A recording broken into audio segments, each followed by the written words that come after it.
Hello everyone, in today's video I will be narrating stories that I found off of Reddit. If you enjoyed this video, make sure you subscribe to my channel, like this video, and comment something down below. But without further ado, let's get straight into these stories.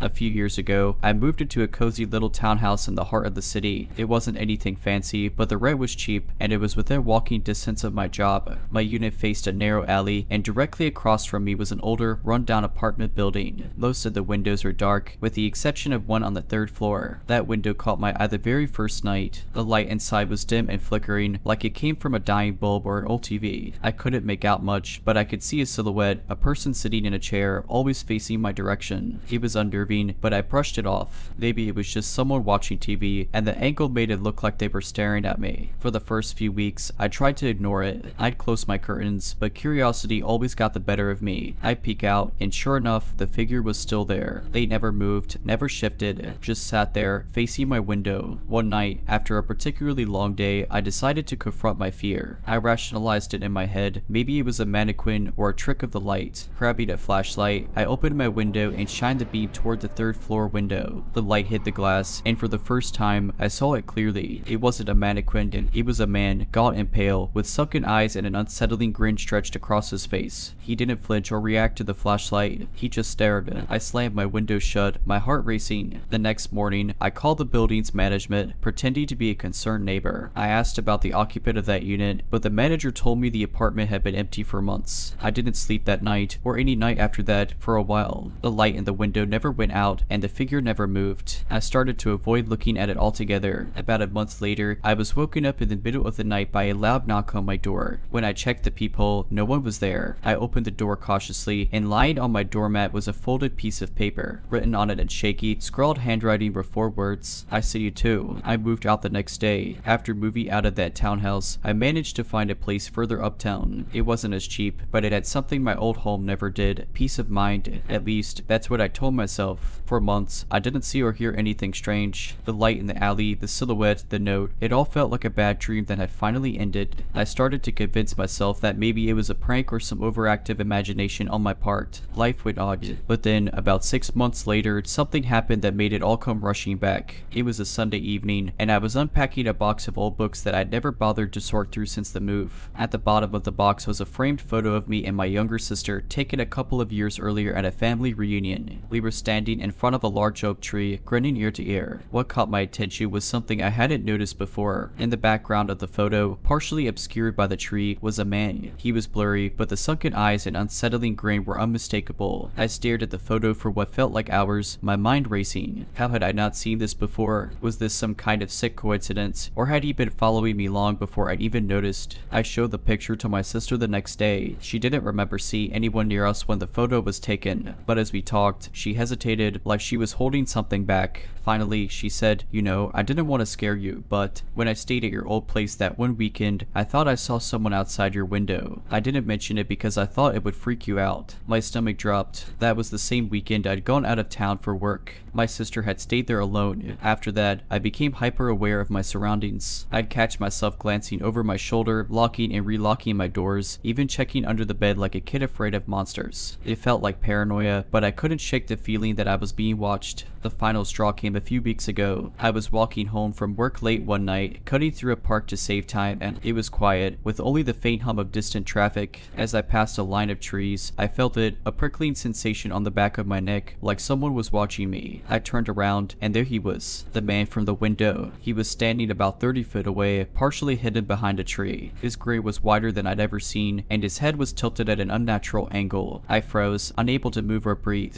Then, he stepped out from behind the tree. He raised his hand, and I thought for a moment he might be holding a weapon. But it wasn't. It was something much worse. He was holding my photo, the same one I'd found in that box, the one with him in the background. He held it up for me to see, and then he pointed at me. I ran in. I don't know how long I sprinted before I finally reached my apartment. I locked every door and window, called the police, and waited. They came quickly, but of course, by the time they searched the area, there was no sign of him. The officers tried to reassure me, but I could tell they didn't take it seriously. immediately. They suggested it was just a random creep, but I knew better. I've since moved again, this time to a completely different city. I've changed my number, deleted all my social media, and told as few people as possible where I live. It's been a few months, and so far, I haven't seen him again, but every time I pass a window or catch my reflection in a darkened surface, I can't help but feel like he's still out there, watching. I wish I could tell you that moving to a new city ended the nightmare. For a while, I believed it had. I kept my life as low profile as possible, no social media, no predictable routines, nothing that could make me easy to track. But deep down, I knew that peace wouldn't last forever. It happened again 2 weeks ago. I'd been working late and decided to stop at a coffee shop near my new apartment to unwind before heading home. It was one of those places that stayed open late, with dim lighting and quiet music that made it feel cozy and safe. I settled into a corner booth, ordered a latte, and started flipping through a book. When I looked up from the pages, I saw him. He was outside the coffee shop, standing across the street under a street lamp. That same thin frame, sunken eyes, and unsettling grin. The moment I saw him, he raised his hand, not to wave, but to point. He pointed directly at me. My chest tightened as panic set in. I tried to act normal, not wanting to draw attention or make him realize I'd seen him. I picked up my phone and texted a friend, asking them to call me immediately. When my phone buzzed and I pretended to answer, I used the opportunity to slip out the back door of the coffee shop. I ran down the alley behind the building, weaving through side streets and alleys, trying to lose him. My heart was pounding, but I didn't stop until I was sure I hadn't been followed. When I finally reached my apartment, I locked the door, closed every curtain, and stayed up the entire night clutching a kitchen knife. The next morning, I called the police again, but the pattern was the same. They took a report, promised to look into it, and left me feeling like I was losing my mind. Then, yesterday, I found something that made my blood run cold. I came home from work to find an envelope wedged into my doorframe. My name was written on the front in that same shaky handwriting I'd seen before. I hesitated before opening it, dreading what I'd find inside. It was a photo. This time, it was a picture of me taken from outside my apartment. The angle suggested it had been snapped through my living room window. I was sitting on my couch, completely unaware that I was being watched. On the back of the photo was a single word, soon. I didn't sleep last night. Every creak of the building, every shadow in the corner of my eye felt like him. I packed a bag, left my apartment, and checked into a hotel on the other side of the city. I'm writing this from that hotel room, trying to figure out what to do next. I've been through this too many times to believe it'll stop. Moving hasn't worked, hiding hasn't worked. He always finds me. This happened a few years ago when I was house sitting for my aunt and uncle while they went on a cruise. Their place was a nice, modern house in a quiet neighborhood, tucked away at the end of a dead-end street. The only odd thing about it was the overgrown, abandoned-looking house next door. Before they left, my aunt warned me, "You might hear strange noises from the house next door. It's been empty for years, but kids like to mess around there sometimes. Just ignore it, and they'll go away." I didn't think much of it at first. The first couple of nights were uneventful. I worked remotely during the day, spent my evenings watching movies, and went to bed early. It was peaceful. On the third night, though, I started hearing things. It began with a faint scratching noise, like someone dragging something across the pavement. I figured it was raccoons or maybe stray cats and went back to my movie. But as the night went on, the noises got louder. By midnight, I was hearing faint tapping on the windows at the side of the house. I felt a little uneasy, but I reminded myself about what my aunt had said. Probably kids being stupid. I turned on all the outdoor lights to show I was home and hoped they'd get bored and leave. The tapping stopped for a while, but then there was a loud thump at the back of the house. I froze. That wasn't a kid messing around. That was someone or something serious. Grabbing my phone, I tiptoed to the back door and flipped on the light. The yard was empty. I stared out into the shadows for a long moment, then double-checked the locks before heading to bed. I told myself I'd call the non-emergency line in the morning if anything else happened. At around 3 a.m., I woke up to the sound of whispering. It was faint but unmistakable, low, guttural voices coming from outside. I couldn't make out what they were saying, but it sounded like they were arguing. I stayed perfectly still in bed, heart pounding, and listened. The voices got louder, and then I heard footsteps. They were moving around the side of the house, heading toward the front. Summoning my courage, I peeked out the window. I could barely see through the blinds, but I caught a glimpse of two figures standing on the lawn. One was tall and thin, and the other was shorter, hunched over like they were holding something heavy. I called the police. It felt like an eternity before the red and blue lights finally lit up the street. By the time the officers arrived, the figures were gone. I told them everything, and they searched the property but found no signs of forced entry or damage. They did, however, find a pile of broken glass near the side window, like someone had smashed a bottle there recently. The next morning, I decided to check out the house next door in daylight. I don't know why. Maybe I wanted to prove to myself that there was nothing to be afraid of. The front door was hanging open, and the inside was a wreck, graffiti on the walls, broken furniture, and a smell like mildew and rot. I was about to leave when I noticed something strange: a stack of Polaroid photos on the floor near the fireplace. They were pictures of my aunt and uncle's house. Some were from far away, taken from the overgrown yard. Others were close-ups of windows, including the one right next to the room where I'd been sleeping. I handed them over to the police, but nothing ever came of it. My aunt and uncle decided to put up a privacy fence and some security cameras, but I haven't house sat for them since. A few weeks after the incident, my aunt called me with a strange update. "Hey," she said hesitantly, "remember that night you called the police when you were here?" Of course, I replied. "What's going on?" "Well, the security cameras we installed, they've been picking up some weird stuff, mostly shadows and movements around the house next door. The cameras catch glimpses of people, different people, always late at night. It's like they come and go from that place." We showed some of the footage to the police, but they still can't do much because it's private property. I didn't know what to say. It sounded like the creepy house next door wasn't as abandoned as it seemed. And then she continued, her voice dropping to a whisper, "Last night, we got footage of someone standing in our yard, right by the back door. Chills ran down my spine." "What did they do?" "Nothing. They just stood there for over an hour. They didn't try to get in or anything. They just stared at the house. The police checked it out, but by the time they got here, the person was long gone." I didn't sleep that night, even though I was miles away from their house. A month later, my aunt and uncle decided to sell the place. They never told their real estate agent about the strange activity next door. They just wanted to get out as quickly as possible. The last time I visited their new house, my uncle shared something he hadn't told me before. "You know that stack of Polaroids you found? The ones you gave to the police?" "Yeah. Well, after we moved out, they mailed them back to us. Said it wasn't enough evidence to link to any crime. I didn't understand why they'd send them back, but he went on. When we looked at them again, we noticed something we hadn't seen before. In one of the photos at the living room window, there's a face reflected in the glass. And it's not yours, or mine, or your aunt's." I felt cold all over. "What kind of face?" He hesitated. "It was wrong. Just wrong. The proportions were off. Like the eyes were too big and the smile was too wide. It looked like it was grinning. They destroyed the Polaroids after that. I couldn't blame them. To this day, I think about that house. Who were the people creeping around? What was their connection to the abandoned property? And most of all, what was the thing in the photo?" A few years passed, and the eerie memories of that house faded into the background of my life. My aunt and uncle seemed happy in their new place, and I stopped bringing it up whenever we talked. I thought I had put the whole thing behind me until a few weeks ago. I was scrolling through a local community group on social media when I saw a post that stopped me cold. It was a blurry picture of the same abandoned house next to my aunt and uncle's old property. The caption read, "Anyone know what's going on here? People keep hearing strange noises and seeing lights at night. This house has been empty for decades, right?" The comments were a mix of curiosity and skepticism. Some people claimed it was just local kids playing pranks, while others swore they'd seen weird figures around the property late at night. A few brave souls said they tried to explore the house, but they always felt watched and left before getting far. I couldn't stop myself. I sent the poster a message asking if they'd seen anything unusual themselves. They replied almost immediately, "Yeah, it's creepy as hell. My dog refuses to walk past that house. A few weeks ago, I was walking him late at night, and I swear I saw someone standing in the upstairs window. But when I looked again, they were gone.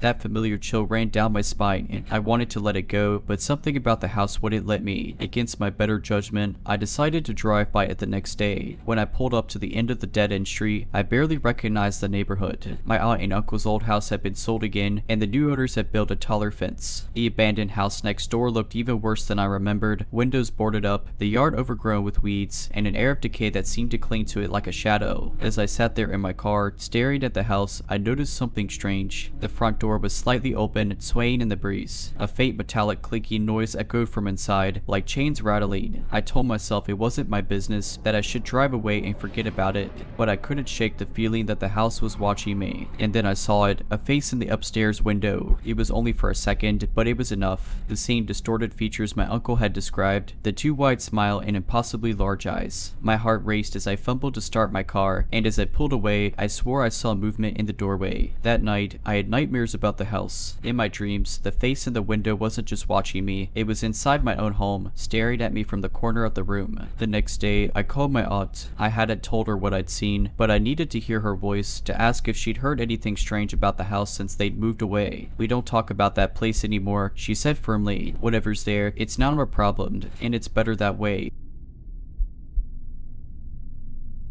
When I was 15, my family moved to a quiet suburb in the Midwest. Our new house was old but charming, sitting at the end of a cul-de-sac on Thornridge Lane. Across the street was a dilapidated house no one seemed to know much about. Overgrown weeds surrounded it, and the windows were always dark. My parents said it had been abandoned for years. The first time I noticed anything odd was on a chilly October evening. I was in my room doing homework when I glanced out the window and saw a flicker of light in the abandoned house. It was faint, like someone walking with a candle or a lantern. I told my parents, but they brushed it off, saying it was probably kids messing around. A week later, I was taking out the trash when I saw a figure standing in the window of the house. It was just a silhouette, but it was clear they were watching me. I froze, staring back until I blinked, and they were gone. My heart pounded as I rushed back inside. That night, I couldn't sleep. Around 2 a.m., I heard soft tapping on my bedroom window. My room was on the second floor. The sound was faint but deliberate, like fingernails on glass. I didn't dare look. I lay there, paralyzed, until the noise stopped. The next morning, I found a long scratch on the outside of the glass, as if someone had dragged something sharp across it. I tried to convince myself it was just a branch from the nearby tree, though the tree was nowhere near the window. The final straw came a month later. My parents were out for the evening, and I was home alone watching TV. I heard a noise upstairs, a soft thud, like something had fallen. I muted the TV and listened. A few seconds later, I heard it again, this time closer. I grabbed the nearest thing I could find, a heavy candlestick, and crept up the stairs. The hallway was dark, and the air felt heavy. I was almost to my room when I saw the door to the attic hatch was open. We never used the attic. My heart raced as I stepped back, unsure what to do. That's when I heard a soft, raspy whisper, "Come play." I ran out of the house and didn't stop until I reached a neighbor's porch. They called my parents, who came home immediately. My dad checked the attic but found nothing unusual. I told them what I'd heard, but they chalked it up to an overactive imagination and the eerie atmosphere of the neighborhood. We moved out a year later, and I never found out who or what had been in the attic. I still have nightmares about the voice, though, and sometimes, in the quiet of the night, I swear I hear soft tapping on my window. Years later, when I was in my mid-20s, I returned to the area for work. On a whim, I decided to drive down Thornridge Lane. Curiosity got the better of me, and I wanted to see if the abandoned house was still there. To my surprise, it was gone. In its place was a neat, modern home with a well-maintained lawn and a for sale sign out front. The street looked completely different, cleaner, and more vibrant than I remembered. I parked my car at the end of the cul-de-sac and stared at the spot where the old house had once stood. I was about to drive away when an older woman walking her dog stopped by my car. Looking at the house, "Oh," she asked with a knowing smile. "Yeah," I replied. "I used to live on the street when I was a kid. That house used to be, well, different." Her expression changed. "You lived here when the Thornridge house was still standing?" I nodded. "Yep, it always creeped me out. Honestly, do you know what happened to it?" She hesitated before speaking. "They tore it down about 5 years ago. Good riddance. That place had a reputation." "A reputation," I echoed, my stomach tightening. She glanced around as if making sure no one else was listening. "There were rumors, stories about strange things happening, people disappearing. Police investigated a few times, but they never found anything concrete. Then one day, the family who owned it just vanished, left everything behind. No one bought it after that. It just sat empty, rotting away." I felt a chill run down my spine. "Did you ever hear anything about someone living there while it was abandoned? Or, I don't know, weird noises?" The woman studied me for a moment before lowering her voice. "Some kids used to break in on dares. A few said they saw a man living in the attic, though no one ever proved it. Others claimed there were things, shadows that moved on their own.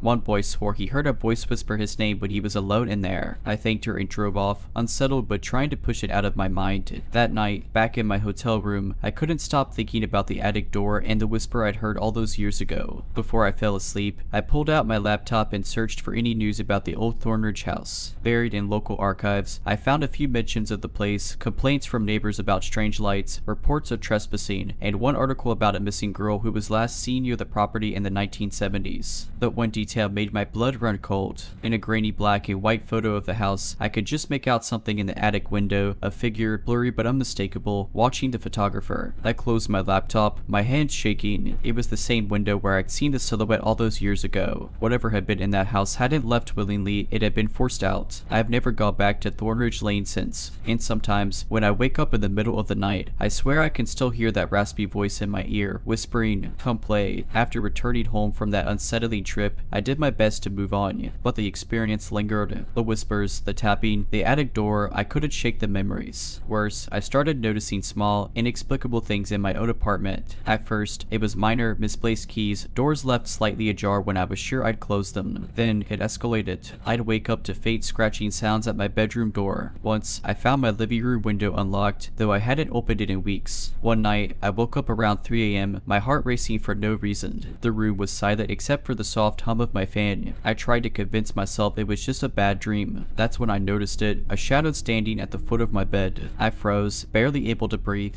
The figure was tall and hunched, its outline barely visible in the dim light. My mind raced. Was it a burglar, a hallucination? Before I could decide, it moved, closer, slow and deliberate. Then I heard it. "Come play," the same raspy whisper, as if spoken directly into my ear. My fight or flight instinct kicked in, and I bolted from the bed, flipping on the light switch as I ran. The room was empty, the shadow gone. My bedroom door was still closed and locked. I didn't sleep for the rest of the night. The next day, I called a friend who was into the paranormal. I wasn't sure I believed in that sort of thing, but I was desperate for answers. When I described what had been happening, her face grew serious. "It sounds like you might have brought something back with you," she said. "Spirits or entities can attach themselves to people, especially if you've had a traumatic experience connected to them. What do I do?" I asked, my voice shaking. She suggested cleansing my apartment, burning sage, sprinkling salt at the doorways, and reciting a protective prayer. I felt ridiculous, but I followed her advice to the letter. For a while, it seemed to work. The noises stopped, and I felt a sense of relief. But 2 weeks later, I woke up in the middle of the night to the sound of tapping on my window. I live on the 10th floor. I didn't look. I couldn't. I pulled the covers over my head and prayed until the tapping stopped. The next morning, I found a long scratch on the outside of the glass, just like the one on my childhood bedroom window. That's when I knew it wasn't bound to the house on Thornridge Lane. It was bound to me. I've moved twice since then, each time hoping to leave whatever this is behind. But no matter where I go, it always finds me. The whispers, the tapping, the scratches, they become a part of my life. I don't know what it wants or why it chose me, but I do know one thing: I'll never go back to Thornridge Lane. And if you ever come across a house that seems off, that feels wrong in ways you can't explain, do yourself a favor. Stay away.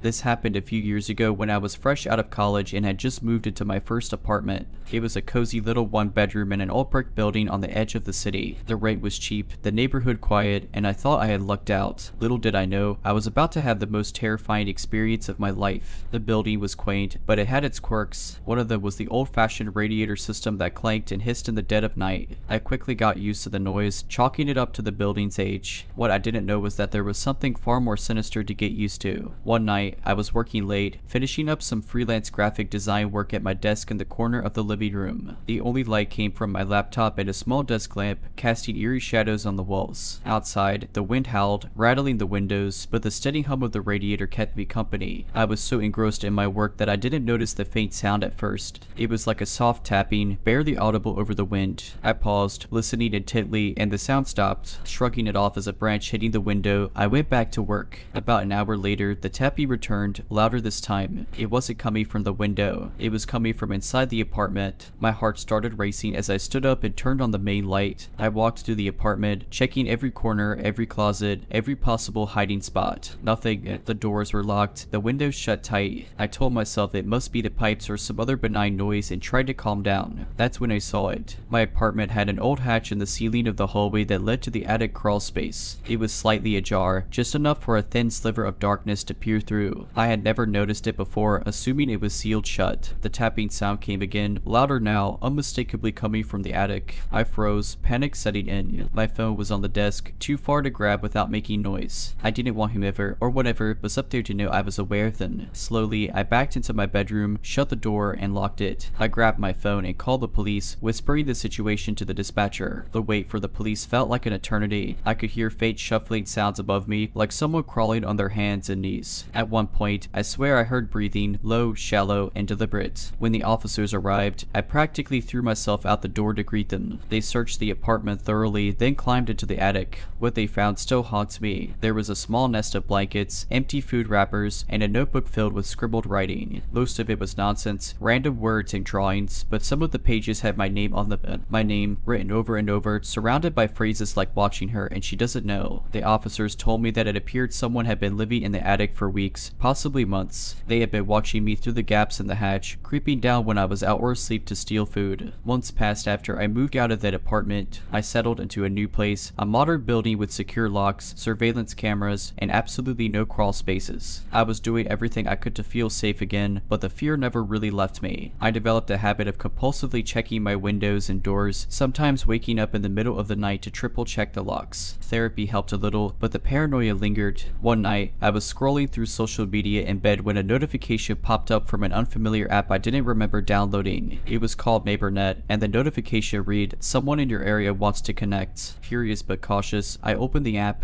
It seemed to be a local networking platform, like a neighborhood bulletin board. The message was from a user with no profile picture or name, just the username Watcher87. The message read, "Miss your old place." My blood ran cold. I immediately deleted the app, assuming it was some kind of sick prank, but the damage was done. That message burrowed into my mind, reopening the wounds of that terrifying experience. The next day, I visited the police station to report the message, but without any concrete evidence of who sent it, there wasn't much they could do. They advised me to stay vigilant, which didn't do much to ease my anxiety. Over the next few weeks, strange things started happening. I'd come home to find things slightly out of place, nothing major, just little details. A chair pulled out, a cabinet door left open, a window unlocked when I was sure I had secured it. It was subtle enough that I started questioning my sanity. Was I imagining it, or had someone found me again? Then came the package. One evening, a small, unmarked box was left at my door. It had no return address, just my name written on the front in shaky handwriting. Against my better judgment, I opened it. Inside was a single item, the notebook the police had found in the attic of my old apartment, the same one filled with my name and chilling phrases. I called the police immediately, but they couldn't find any fingerprints or clues on the box. The only thing they could do was increase patrols in my area. That night, I barely slept. I barricaded the door to my bedroom, clutching a heavy flashlight in case someone tried to break in. Around 3 a.m., I heard the tapping. This time, it wasn't coming from above. It was coming from the window in my living room. Heart pounding, I crept to the door and peeked into the living room. There, standing outside the window, was a figure. They were dressed in dark clothes, their face obscured by a hoodie, but I knew it was them. The Watcher. They pressed something against the glass, a piece of paper, and then vanished into the night. I didn't move until the sun came up. When I finally worked up the courage to look at the paper, it was another note. It simply said, "Still watching. Even after moving to a new city, the anxiety never fully left me. I tried to start over, building a life where no one knew my past. New job, new friends, new routines. It helped, but there was always a part of me that stayed on edge. For a while, things were quiet. Months passed without incident, and I began to convince myself that maybe I was finally free. Maybe the Watcher had given up, or maybe they were caught doing something else. I'd even let myself laugh at the thought that I might be overreacting. But then, one evening, it happened again. I was walking home from work, cutting through a quiet parking in my apartment. It was just starting to get dark, the shadows of the trees stretching long across the path. I was lost in thought, enjoying the crisp autumn air, when I noticed a figure on the bench ahead. At first, I didn't think anything of it. It was a public park, after all, but as I got closer, I realized they weren't sitting like a normal person. They were completely still, their head tilted slightly downward, as if they were waiting for me. I tried to keep my cool, avoiding eye contact as I walked past, but as I did, I caught a glimpse of something that made my stomach drop. In their lap was a notebook, and the way it was open, it was like they were reading something, writing something. I walked faster, my heart hammering in my chest. I didn't look back, even when I felt like their eyes were boring into the back of my head. By the time I reached my apartment, I was practically running. I locked the door, checked every window, and double-checked the deadbolts. That night, I couldn't sleep. Every noise outside felt like a threat. Every shadow seemed to move. I told myself it was paranoia, that there was no way they had found me again. But the next morning, my doubts were erased. Sitting on my kitchen counter was a single sheet of paper. It hadn't been there the night before. My locks were intact, my windows still sealed, but the paper was there, and it wasn't mine. Scrawled in that same shaky handwriting were the words, "Nice park, nice life, see you soon." I didn't know how they got in, how they even knew where I lived, but one thing was clear, they weren't going to stop. I packed a bag and left that day, moving into a hotel while I figured out my next steps. This time, I didn't even tell my closest friends where I was going. I hired a private investigator to look into the situation, desperate for answers. Weeks turned into months as they searched for any trace of the Watcher. They checked my old apartments, followed leads, and even reviewed the surveillance footage from my new building. Nothing. It was as if the Watcher didn't exist. The investigator's final report came with a chilling conclusion. Whoever this was, they were careful. Too careful. They knew how to avoid being seen, how to stay one step ahead. They weren't just stalking me, they were playing a game, and they were winning. It's been a year since I received that last note. I've changed my name, my appearance, and my habits. I live off the grid as much as I can. No social media, no permanent address, no predictable routines. But every now and then, I catch a glimpse of something or someone that sends a shiver down my spine. I'm an experienced hiker and always take the necessary precautions, let someone know my route, pack extra supplies, and stick to trails. This time, I chose a path that wound through dense forest before opening up onto a stunning ridge overlooking a valley. I started early, wanting to reach the ridge by late afternoon for the best views. The first part of the hike was uneventful. I saw a few other hikers on the trail but no one going my way. The forest was quiet, just the sound of my boots on the dirt path and the occasional rustle of wildlife. As I got closer to the ridge, the trail became steeper and narrower. The trees thinned out, and I began to feel the sun on my back. That's when I noticed something strange. Far ahead on the trail, I saw a figure. They were standing perfectly still, facing away from me, right at the edge of the ridge. I stopped in my tracks, unsure if I should call out. It's not unusual to run into other hikers, but this person's posture felt odd. They were just standing there, stiff as a statue, looking out over the valley. I decided to keep walking, albeit cautiously. As I got closer, I noticed they were wearing a dark hoodie with the hood pulled up, despite the warm weather. They didn't seem to have any hiking gear, no backpack, water bottle, nothing. Hey there, I called out as I approached, trying to sound friendly. They didn't respond or even acknowledge me. My stomach tightened, but I told myself they were probably just lost in thought. I gave them a wide berth as I passed, glancing at their face, or what I could see of it. The hood shadowed most of their features, but their jaw was set and their lips were pressed into a thin line. They didn't look at me. I reached the ridge and took a few photos of the view, though I couldn't fully relax. The person was still standing in the same spot, unmoving, about 20 feet away. It felt like they were watching me without actually looking at me, if that makes sense. The uneasy feeling in my gut intensified, so I decided to head back earlier than planned. I started down the trail, glancing over my shoulder occasionally. The person was still there, motionless. After about 10 minutes of brisk walking, I stopped to take a drink from my water bottle. That's when I heard it, footsteps, slow and deliberate, coming from the ridge. My heart sank. I turned around and saw the same figure, now walking down the trail toward me. Their movements were steady, unhurried, like they knew exactly where I was going and weren't in a rush to catch up. Panic set in. I picked up my pace, practically jogging now, trying to put as much distance between us as possible. The trail wound through the forest again, and I hoped the trees would obscure me, but every so often, I'd hear the footsteps, closer than before. Finally, I saw another hiker coming up the trail toward me, a middle-aged man with trekking poles. I must have looked terrified because he immediately asked if I was okay. I told him someone was following me, and he offered to walk with me back to the trailhead. We didn't see the figure again, but the feeling of being watched lingered long after I got back to my car. I reported the encounter to a park ranger, but they didn't seem overly concerned, saying it was probably another hiker who meant no harm. After that encounter, I swore off solo hiking for a while. The experience stayed with me, gnawing at the back of my mind. Every time I thought about it, I could still hear the slow, deliberate footsteps and feel the oppressive sensation of being watched. About 6 months later, I joined a local hiking group. It was comforting to have company on the trails, and for a time, I managed to push the memory of that day aside. I chalked it up to my imagination, or perhaps an awkward, antisocial hiker who didn't know how to act around others. That was until a group hiked to a different part of the same park.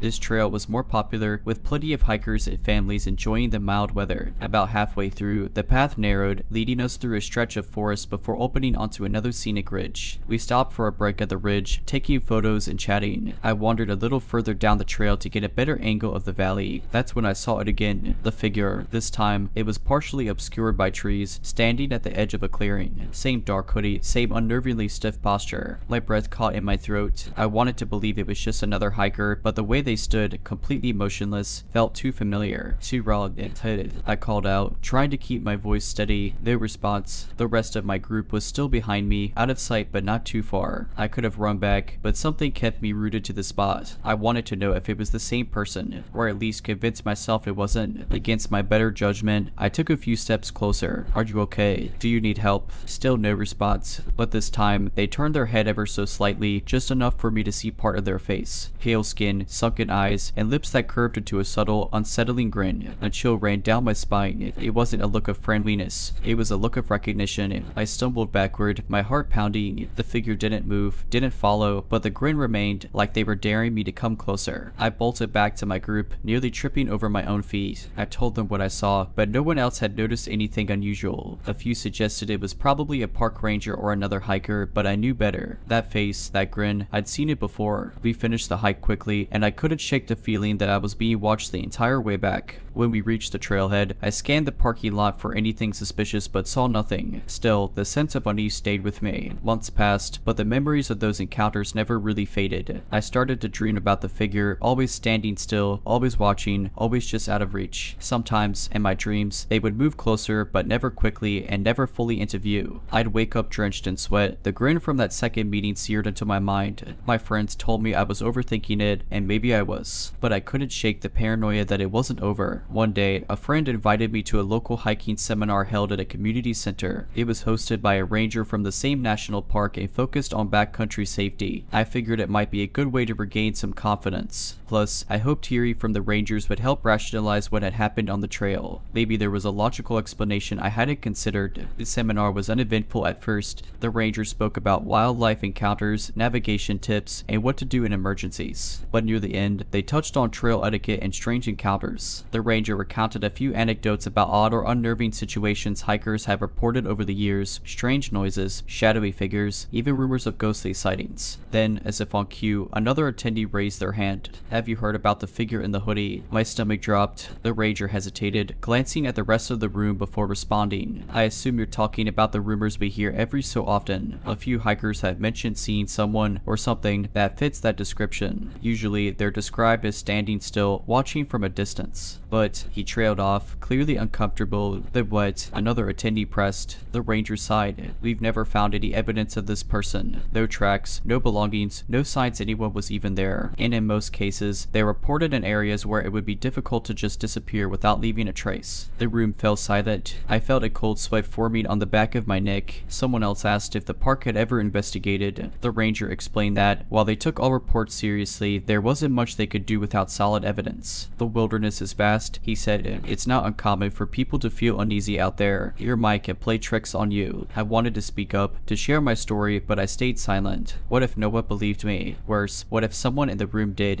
The seminar ended shortly after, and I lingered near the exit, waiting for the crowd to thin out. The ranger was packing up his materials when I finally approached him. "That figure people have seen, do you think it's real?" I asked, trying to keep my voice steady. He paused, then gave me a small, tired smile. "Between you and me, I've worked here a long time. I don't believe in ghosts, but I've seen some things I can't explain. Just be careful out there." That night, I dreamed of the figure again, but this time, it wasn't just standing still. It was walking toward me, slowly but surely. I tried to run, but my legs felt like lead, and the grin grew wider as it got closer. I woke up gasping for air, the sensation of being watched lingering in the dark corners of my bedroom. I haven't been hiking since. I'm not sure I ever will again.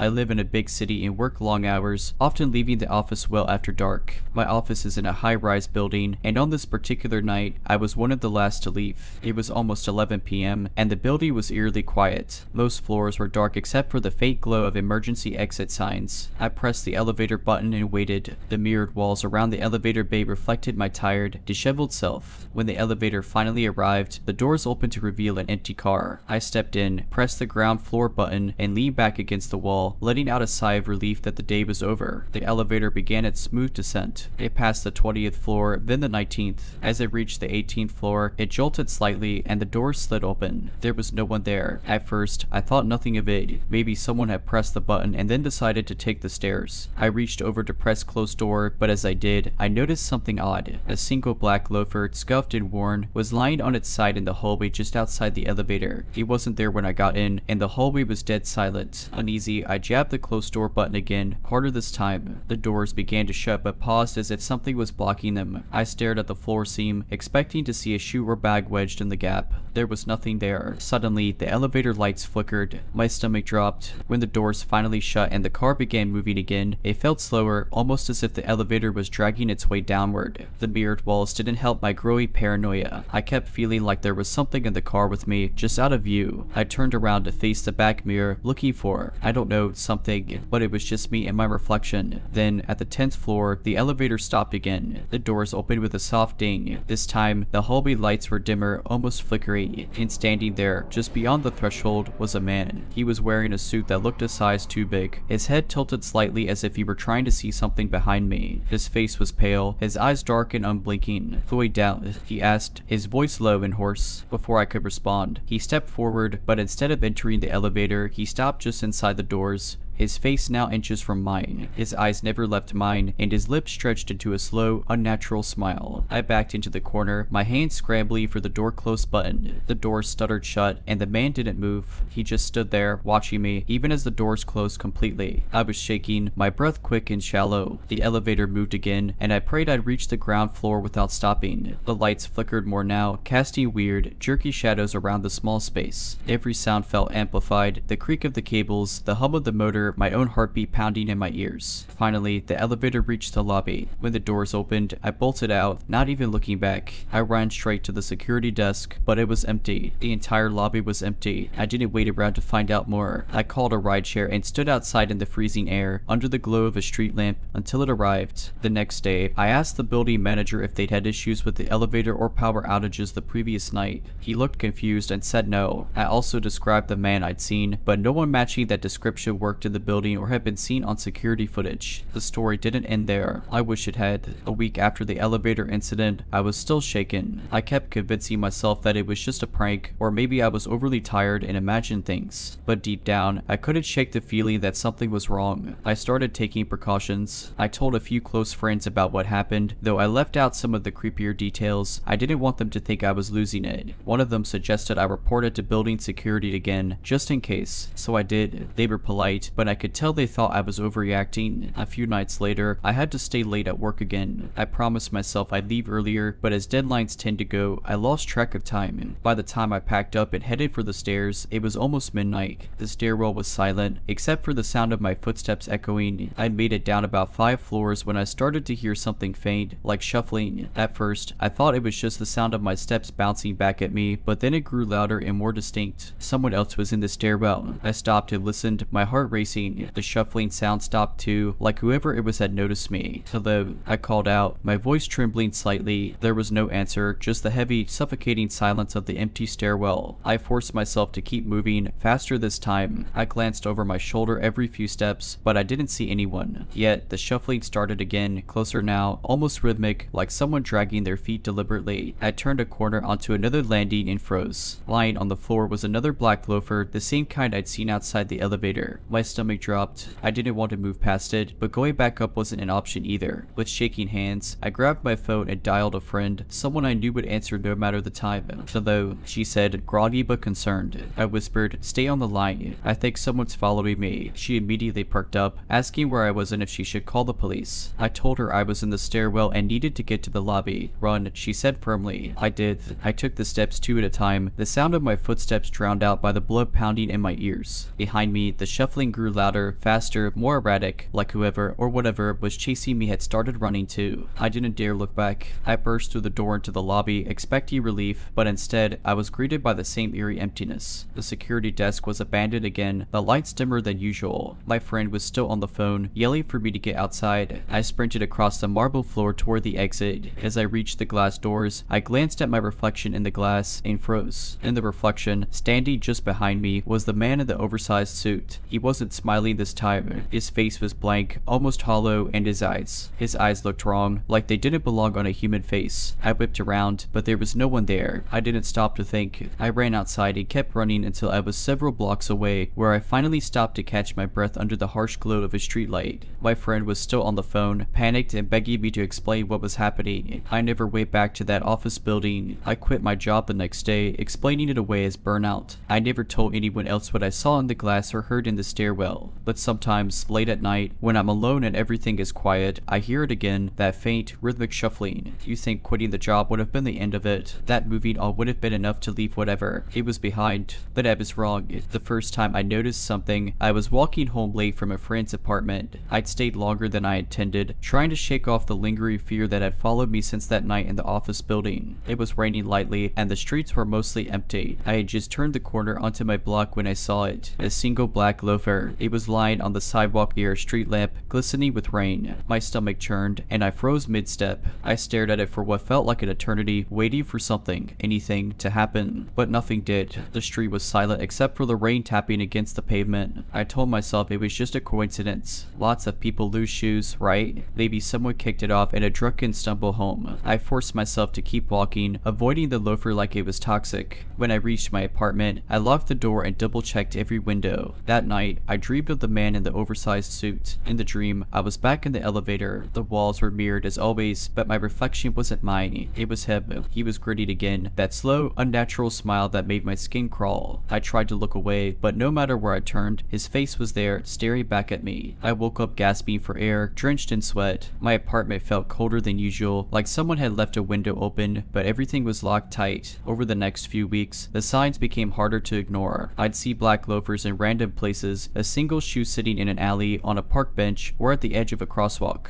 Once, I found one on the welcome mat outside my apartment door. I wanted to believe it was some kind of cruel prank, but no one I knew would do something like this. Then there were the noises. It started faintly, like shuffling footsteps outside my door late at night. I checked the peephole, but no one was ever there. Sometimes, I'd hear it inside my apartment, soft, deliberate steps on the hardwood floor when I was lying in bed. I'd bolt upright, car hammering, but the sounds would stop as soon as I turned on the lights. I started sleepy with a knife under my pillow. The final straw came about a month after I'd quit my job. I was leaving my apartment one morning, trying to shake off another sleepless night, when I noticed something taped to my door. It was an old photograph, the kind you'd see from the 70 seconds, faded and yellowed around the edges. The photo was of a man in a suit. It wasn't oversized this time. It fit him perfectly. His face, though, was the same pale, hollow expression I'd seen in the elevator. He wasn't smiling, but his eyes seemed to peer straight through the photo. Scrawled in shaky handwriting across the bottom were the words, "You're next." I moved out that same day. I didn't pack much, just grabbed what I could carry and left. I stayed with a friend for a while, then couch hopped until I found a new place. I changed my phone number, cut ties with almost everyone who knew my address, and even started going by a nickname. It's been 6 months now, and I haven't seen a black loafer or heard shuffling footsteps since. I want to believe it's over, that whatever haunted me has moved on. But sometimes, when I'm walking home late at night, I catch the faintest glimpse of something in the corner of my eye. A figure standing still in the distance, watching me.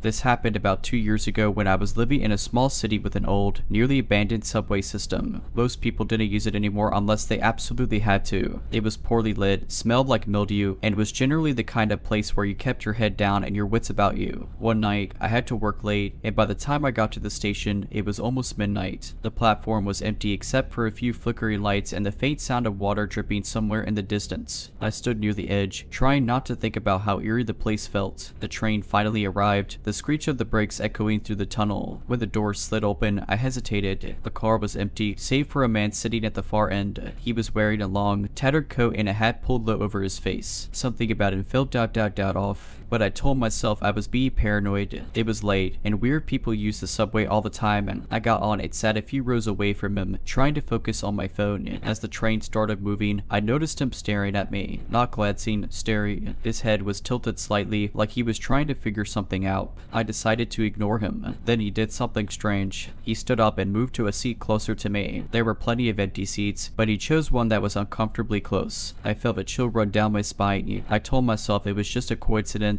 but my gut was screaming at me to stay alert. The train rattled through the tunnels, and I realized I didn't hear his footsteps when he moved. The car was silent except for the clatter of the wheels. I risked a glance in his direction, and that's when I noticed something truly horrifying. His face was wrong. It was too pale, like he hadn't seen sunlight in years, and his eyes, his eyes were too large, with dark rings around them. They didn't seem human. His mouth was slightly open, and his lips didn't move, but I swear I heard a whisper. A single word, "Stay." I shot to to my feet and moved toward the door, gripping the pole so tightly my knuckles turned white. The train was approaching the next station, and I told myself I'd get off no matter what. As the train slowed, I glanced back. He was standing now, his head tilted even more, and he was grinning, but the grin was too wide, stretching unnaturally across his face. The doors opened, and I bolted out of the car, running up the stairs 2 at a time. I didn't look back until I was out on the street, gasping for air under a street lamp. The station was empty, and the train had already pulled away. After that night, I tried to convince myself that it was just my imagination. I'd been tired, overworked, and maybe I had misinterpreted what I'd seen. But deep down, I knew something was wrong, really wrong. The nightmare started a few days later. In my dreams, I was always back on that train. The flickery lights cast strange shadows on the walls, and the man was there, sitting closer and closer each time. His grin would stretch wider, his whisper louder, "Stay." I woke up in cold sweats every night, the sound of that word echoing in my ears. I stopped sleeping well. I stopped going out after dark. I even stopped taking public transportation entirely, opting to walk or carpool instead. But then, something happened that made me realize it wasn't just a bad dream. One morning, I left my apartment to head to work. My building has a long hallway that leads to the front door, and as I turned the corner, I froze. There, at the far end of the hall, was a dark smudge on the wall. As I got closer, I realized it wasn't just a smudge, it was a handprint. A long, pale handprint, as if someone had pressed their palm against the wall and dragged it downward. The size of the handprint was rugged. The fingers were too long, the shape distorted. My heart was pounding, but I forced myself to push it out of my mind.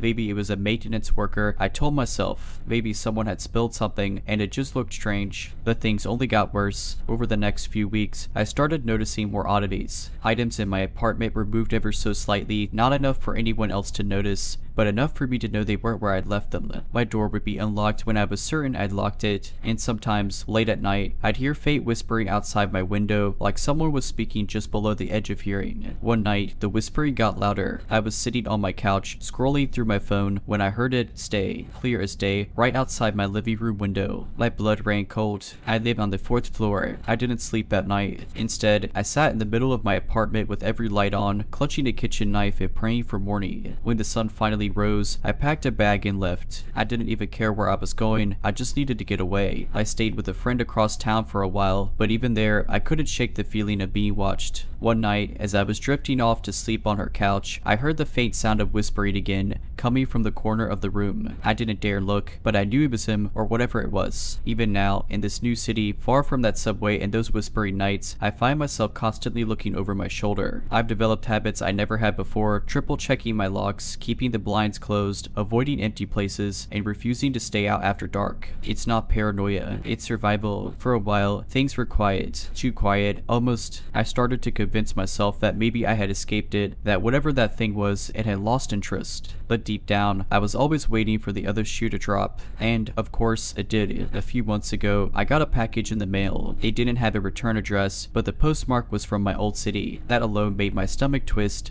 I hadn't told anyone where I was moving, not even my coworkers at my old job. My friends and family knew, but they didn't have my new address yet. I was still settling in. I stared at the package for a long time, debating whether to open it. Finally, I grabbed a pair of scissors and carefully cut it open. Inside was a single, crumpled subway ticket. It looked old, the edges worn and stained, but what sent chills down my spine was the date printed on it. It was the date of that night, the night I saw him on the train. I threw the ticket away immediately, but it didn't stop there. Over the next few weeks, I started noticing small things again. Scratches on the walls of my apartment that hadn't been there before, a faint smell of mildew, like the air in the subway tunnels. And then, one night, I found something on my kitchen counter that made my heart stop. It was a single, pale handprint, smeared in something dark and sticky. I don't know what it was, dirt, oily, bloody. I didn't want to find out. I cleaned it up, but the next morning, it was back in the exact same spot. I started sleeping with the lights on again, and I didn't leave my apartment after sunset, but it didn't matter. The whispering started up again, faint at first, like it was coming from the walls themselves, then louder, closer, stay. One night, I woke up to the sound of something scraping against my bedroom door. It was slow, deliberate, like nails dragging along the the wood. I didn't move. I didn't breathe.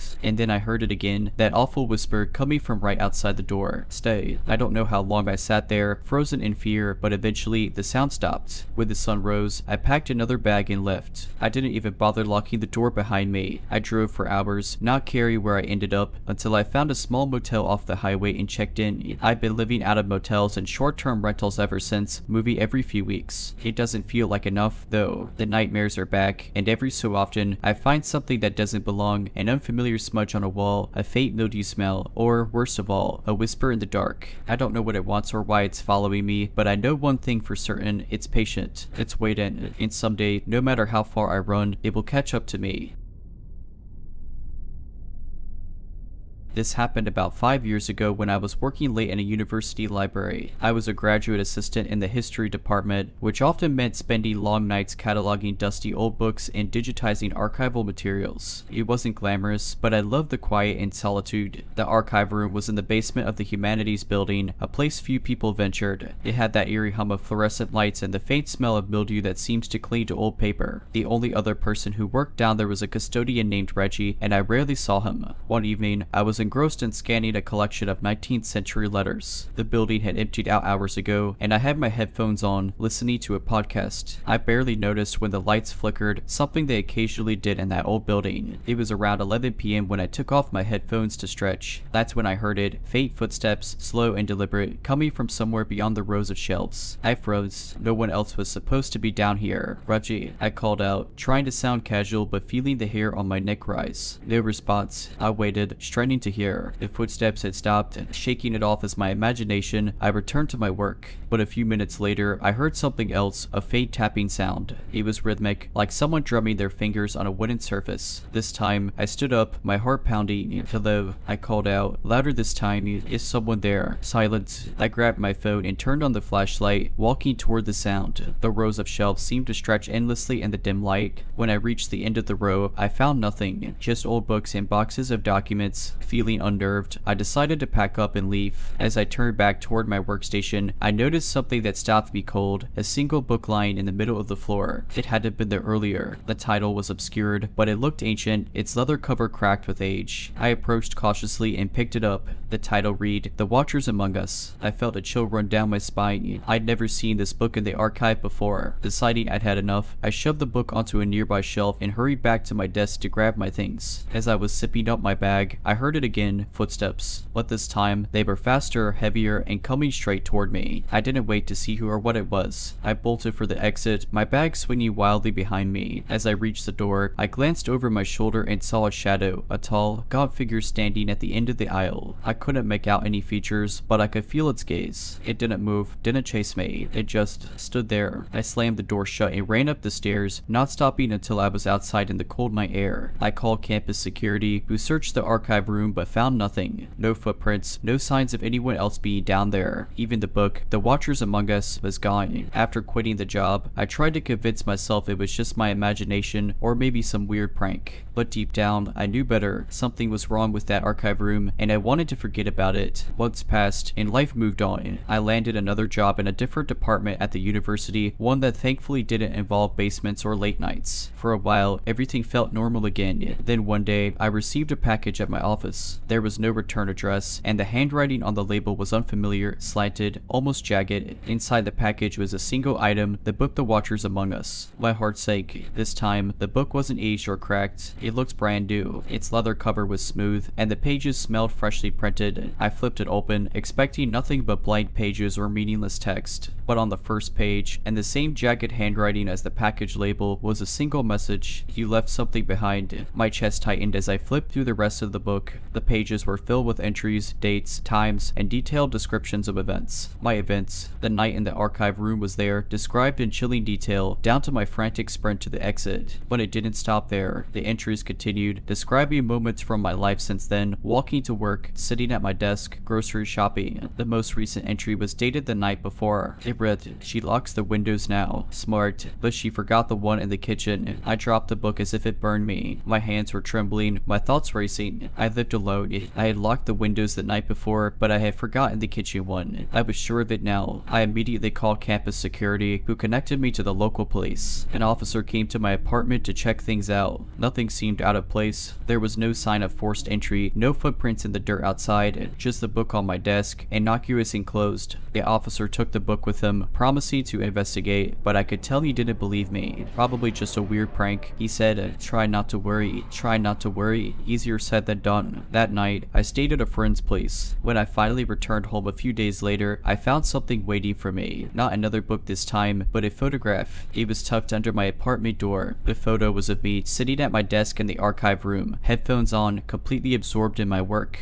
But what made my blood run cold was the reflection in the glass cabinet behind me. The tall, gaunt figure was there, standing silently, watching me. I didn't stay in that apartment much longer. I moved across the state, changed my phone number, and even left social media. I've done everything I could to erase myself from the public eye. It's been 2 years since I left that life behind. 2 years of trying to rebuild a sense of normalcy, constantly looking over my shoulder, waiting for the other shoe to drop. For a while, I thought I'd succeeded. The footsteps outside my window stopped. No more mysterious packages, no strange books or photographs. I even started sleepy with the lights off again. But recently, the sense of unease has returned. It started small, a feeling of being watched when I was out running errands, an occasional fleeting shadow in my peripheral vision. I brushed it off, convincing myself it was paranoia. Then, last week, I found another photograph. It was tucked under the windshield wiper of my car. At first, I thought it was just a flyer until I saw the image. It was me again, this time taken through the window of my new apartment. I was sitting on the couch, reading a book, completely unaware. My blood ran cold as I noticed the timestamp in the corner, 1:37 a.m. the night before. I had blackout curtains. Whoever took the photo was inside. I immediately called the police. They swept the apartment and found no sign of forced entry. No footprints, no fingerprints, nothing. The officers were sympathetic but clearly skeptical. Could be a prank, one of them said, echoing the words I'd heard 2 years ago. But it didn't feel like a prank. It felt personal. I decided to stay with my sister for a while. Her house is in a gated community with security cameras everywhere. It felt safer. But the first night I was there, something happened that shattered any illusion of safety. At around 3 a.m., I woke up to the sound of my phone vibrating. It was a text from an unknown number. The message was simple: you can't hide forever. Attached to the message was a live photo, a short video clip of me sleeping in my sister's guest room. The camera angle was low, as if the person had been crouching at the foot of the bed. I could see myself in real time, shifting in my sleep.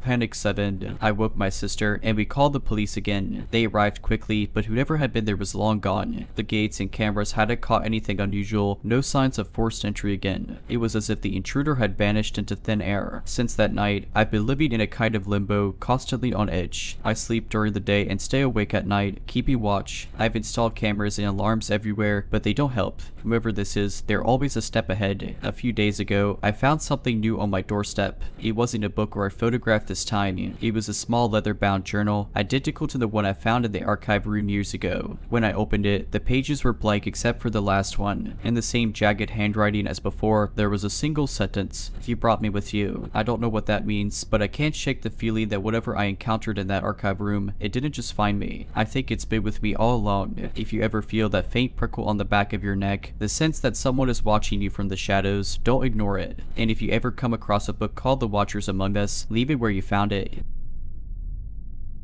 I was traveling home from a weekend conference in a city a few hours away. To save money, I took a late night train. It was nearly empty, so I settled into the designated quiet car, hoping to get some rest before my stop. The quiet car lived up to its name. No one else seemed to be in it, and the dim lighting only added to the hushed atmosphere. I set my bag on the seat beside me and pulled out my phone to watch something, but the eerie silence made me feel strangely exposed, so I put in my earbuds and pretended to be asleep instead. About halfway through the journey, I felt the car shift slightly the way it does when the train comes to a stop. Furious, I cracked open one eye. We were at a small, dimly lit station. Nobody boarded, and the platform was empty except for one person. A woman stood near the edge, facing away from the train, perfectly still. She didn't have any luggage or appeared to be waiting for anyone. Her hair was long and unkempt, and her coat looked oversized and weathered. I figured she was waiting for another train and tried to dismiss the unease creeping up my spine. The train started moving again, and as we pulled away from the station, I glanced back out the window. The woman hadn't moved an inch. It was almost an hour later when I noticed something was off. I had fallen asleep briefly but woke up feeling cold. When I opened my eyes, the train car was darker than before, and then I saw her. The woman from the platform was sitting 2 rows ahead of me. I froze. There was no sound, no indication that anyone else had entered the car. My heart started pounding as I stared at the back of her head. She was hunched forward slightly, her hair covering most of her face, and she didn't seem to have anything with her. No bag, no phone, nothing. I couldn't understand how she had gotten on the train. We hadn't stopped again since that station. I debated what to do. Should I move to another car? Should I alert someone? But something in me said not to move, not to make a sound. I stayed still, hoping she wouldn't notice me. Then, as if she could feel my gaze, she slowly turned her head. Her face was pale, almost unnaturally so, and her eyes were hollow, like she hadn't slept in days. But the worst part was her expression. She wasn't angry or upset. She was smiling, a slow, deliberate smile that felt like it was meant just for me. I was paralyzed. She didn't say anything, didn't move any closer. She just stared at me, smiling, for what felt like an eternity. Then, without warning, she stood up and walked toward the door at the end of the car. But she didn't leave. She stood there, facing the door, completely still, as though she were waiting for something. I couldn't take it anymore. Grabbing my bag, I bolted to the next car. Thankfully, there were a few other passengers scattered around. I sat as close to them as possible, my hands shaking as I clutched my things. I kept looking over my shoulder, expecting her to follow me, but she never came into the car. When the train finally reached my stop, I practically ran off and didn't look back. I told a few friends about what happened, and most of them think she was just some weirdo trying to scare me. But I can't shake the feeling that there was something wrong about her.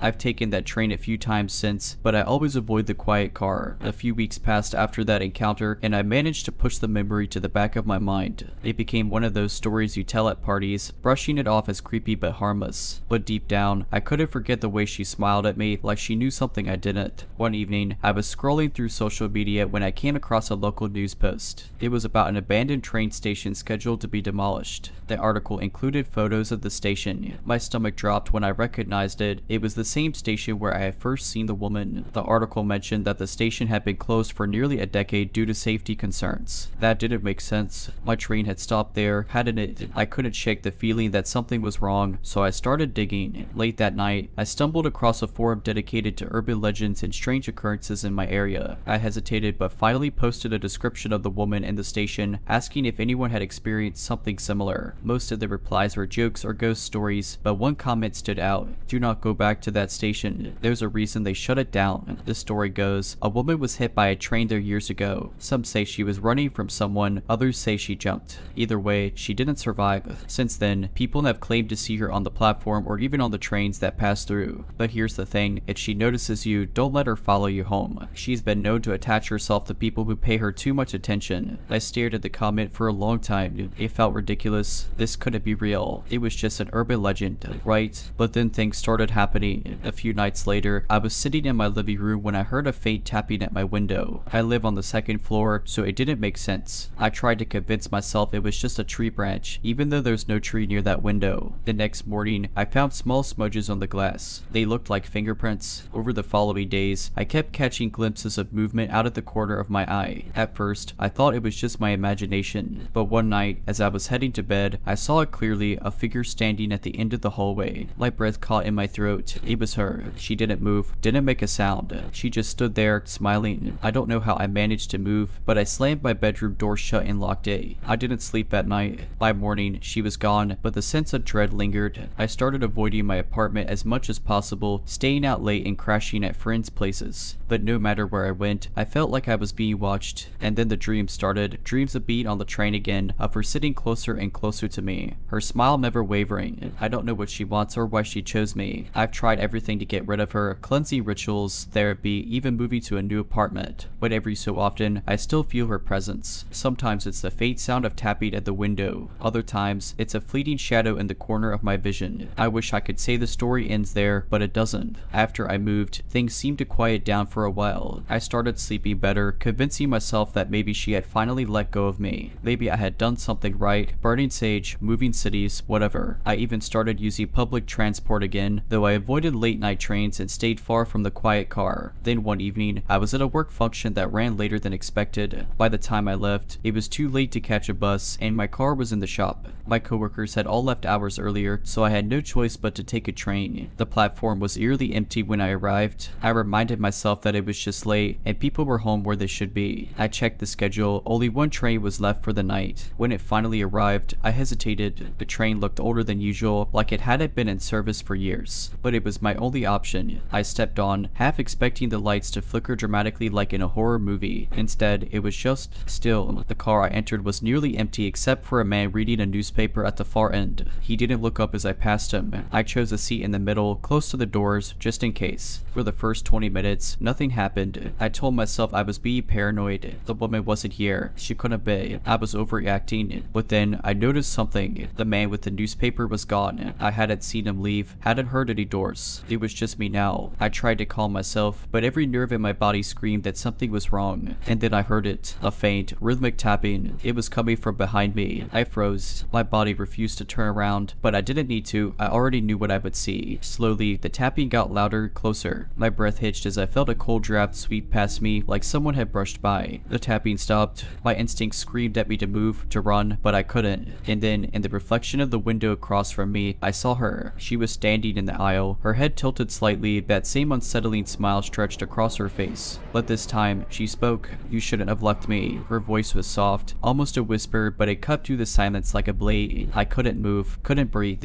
My reflection in the window showed my wide, terrified eyes locked with hers. "I only wanted to come with you," she said. Her smile widened unnaturally, stretching in a way that wasn't human. The lights in the car flickered, and when they came back on, she was gone. But the cold lingered, and the air felt heavy, oppressive. The train pulled into my stop moments later, and I bolted out as fast as I could. I didn't look back. I didn't care if anyone saw me running like a lunatic. I just needed to get away. Since then, the tapping has returned. At home, in my car, even in broad daylight. It's faint, almost imperceptible, but it's there. And sometimes, when I look in mirrors or windows, I catch glimpses of her. Just a shadow or the edge of that smile. I don't know what she is or what she wants, but she's not going to let me go. Not really. I've never shared it before, but it's stuck with me ever since. I used to live in a small, rural town surrounded by miles of dense forest, the kind of place where everyone knows everyone and not much happens. There was an old, rickety bridge just outside of town. It was part of a narrow, seldom used road that led to an abandoned mill. The bridge itself was one lane, made of rotty wood and rusted metal. Locals called it the Devil's Bridge because of its creepy appearance and a few old ghost stories. One summer evening, my friend Kayla and I decided to take a drive. We weren't doing anything in particular, just killing time and enjoying the warm night. Kayla suggested we go check out the bridge. It wasn't far, and we figured it'd be fun to scare ourselves a little. I wasn't thrilled about the idea, but I didn't want to be the one to chicken out. We reached the bridge just as the sun was setting, casting an eerie orange glow over everything. The woods were unusually quiet, like the birds and insects had decided this place wasn't worth their noise. Kayla parked the car at the edge of the bridge, and we got out. The air felt heavy, almost suffocating, and I couldn't shake the feeling that we were being watched. Kayla, always the braver one, walked to the center of the bridge and peered down at the dark, slow-moving river below. "This is so creepy," she said, her voice echoing slightly. "Look kind of cool, right?" I forced a laugh and stayed closer to the car. That's when I noticed something odd. On the far side of the bridge, just where the trees began to crowd the road, there was a figure standing in the shadows. I couldn't make out any details, but it was tall and motionless, like a statue. "Kayla," I whispered, trying to keep my voice steady. "We're not alone."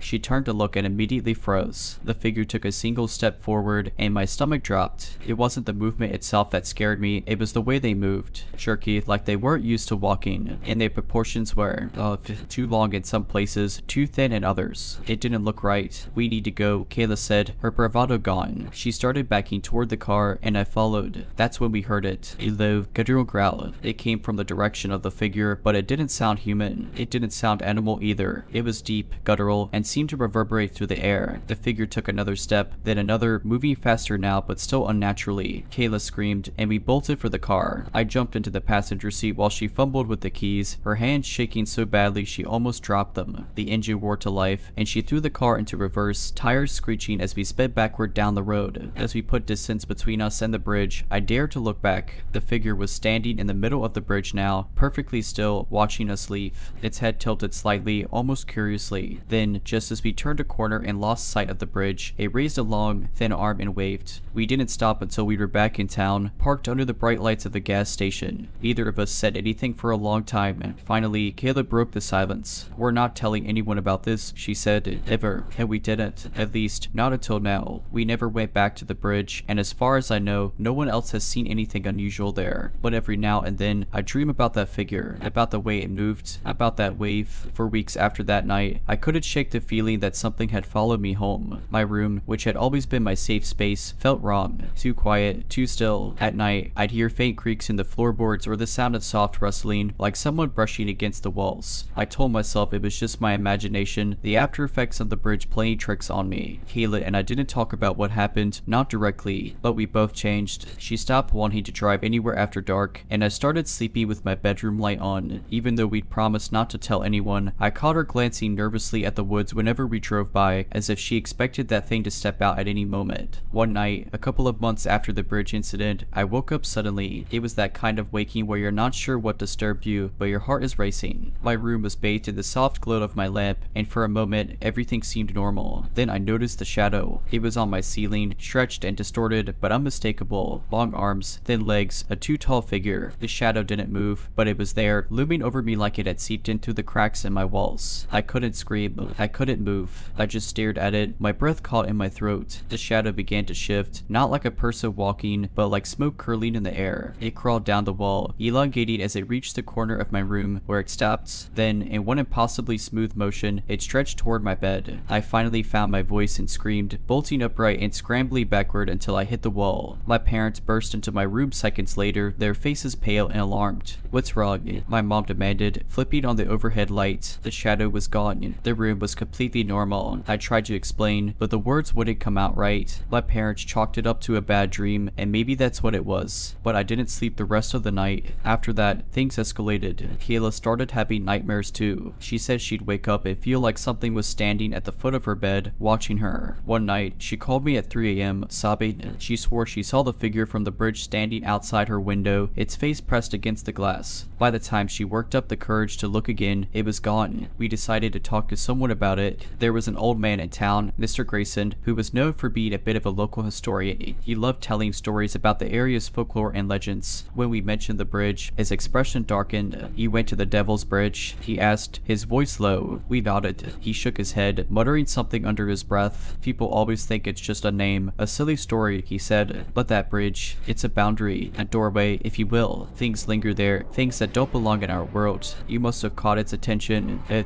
asked, my voice trembling. He didn't answer, just gave us a stern warning: "Don't go back, and don't acknowledge it if it comes around. Whatever you do, don't invite it in." We left feeling more uneasy than ever. We tried to move on, to ignore the lingering fear. Kayla eventually left town for college, and I stayed behind, but we drifted apart. Life went on, and the strange occurrences became less frequent. By the following year, they had stopped altogether. I still don't know what we encountered that night on the bridge. Part of me wants to believe it was just our imagination, a shared hallucination fueled by the spooky setting. But deep down, I know better. Sometimes, late at night, I'll catch myself staring out my window, searching the darkness for a tall, shadowy figure. A few years passed, and life settled into a more ordinary rhythm. I moved out of my hometown for a new job in a city several hours away. The nightmares had stopped, and I hadn't thought about the bridge in a long time. Kayla and I had lost touch completely, and while a part of me missed her, another part was relieved. Talking to her always felt like reopening an old wound. But then, about 6 months ago, I received a letter. Not an email, not a text, an actual letter. The envelope was plain and unmarked, with no return address. Inside was a single piece of paper with just a few words, written in shaky, uneven handwriting. "It's not over. Be careful. Kayla." My stomach churned as I reread the message over and over. It didn't make sense. I hadn't heard from her in years, and she'd never been the type to send cryptic notes. I debated whether to call her, but the number I had for her was old, and I didn't even know if it would still work. I tried to push it out of my mind. Maybe it was some kind of joke, or maybe she'd gotten into something strange and was reaching out to me for reasons that had nothing to do with the bridge. Still, it unsettled me. That night, I had the worst dream I'd had in years. I was back on the bridge, alone this time.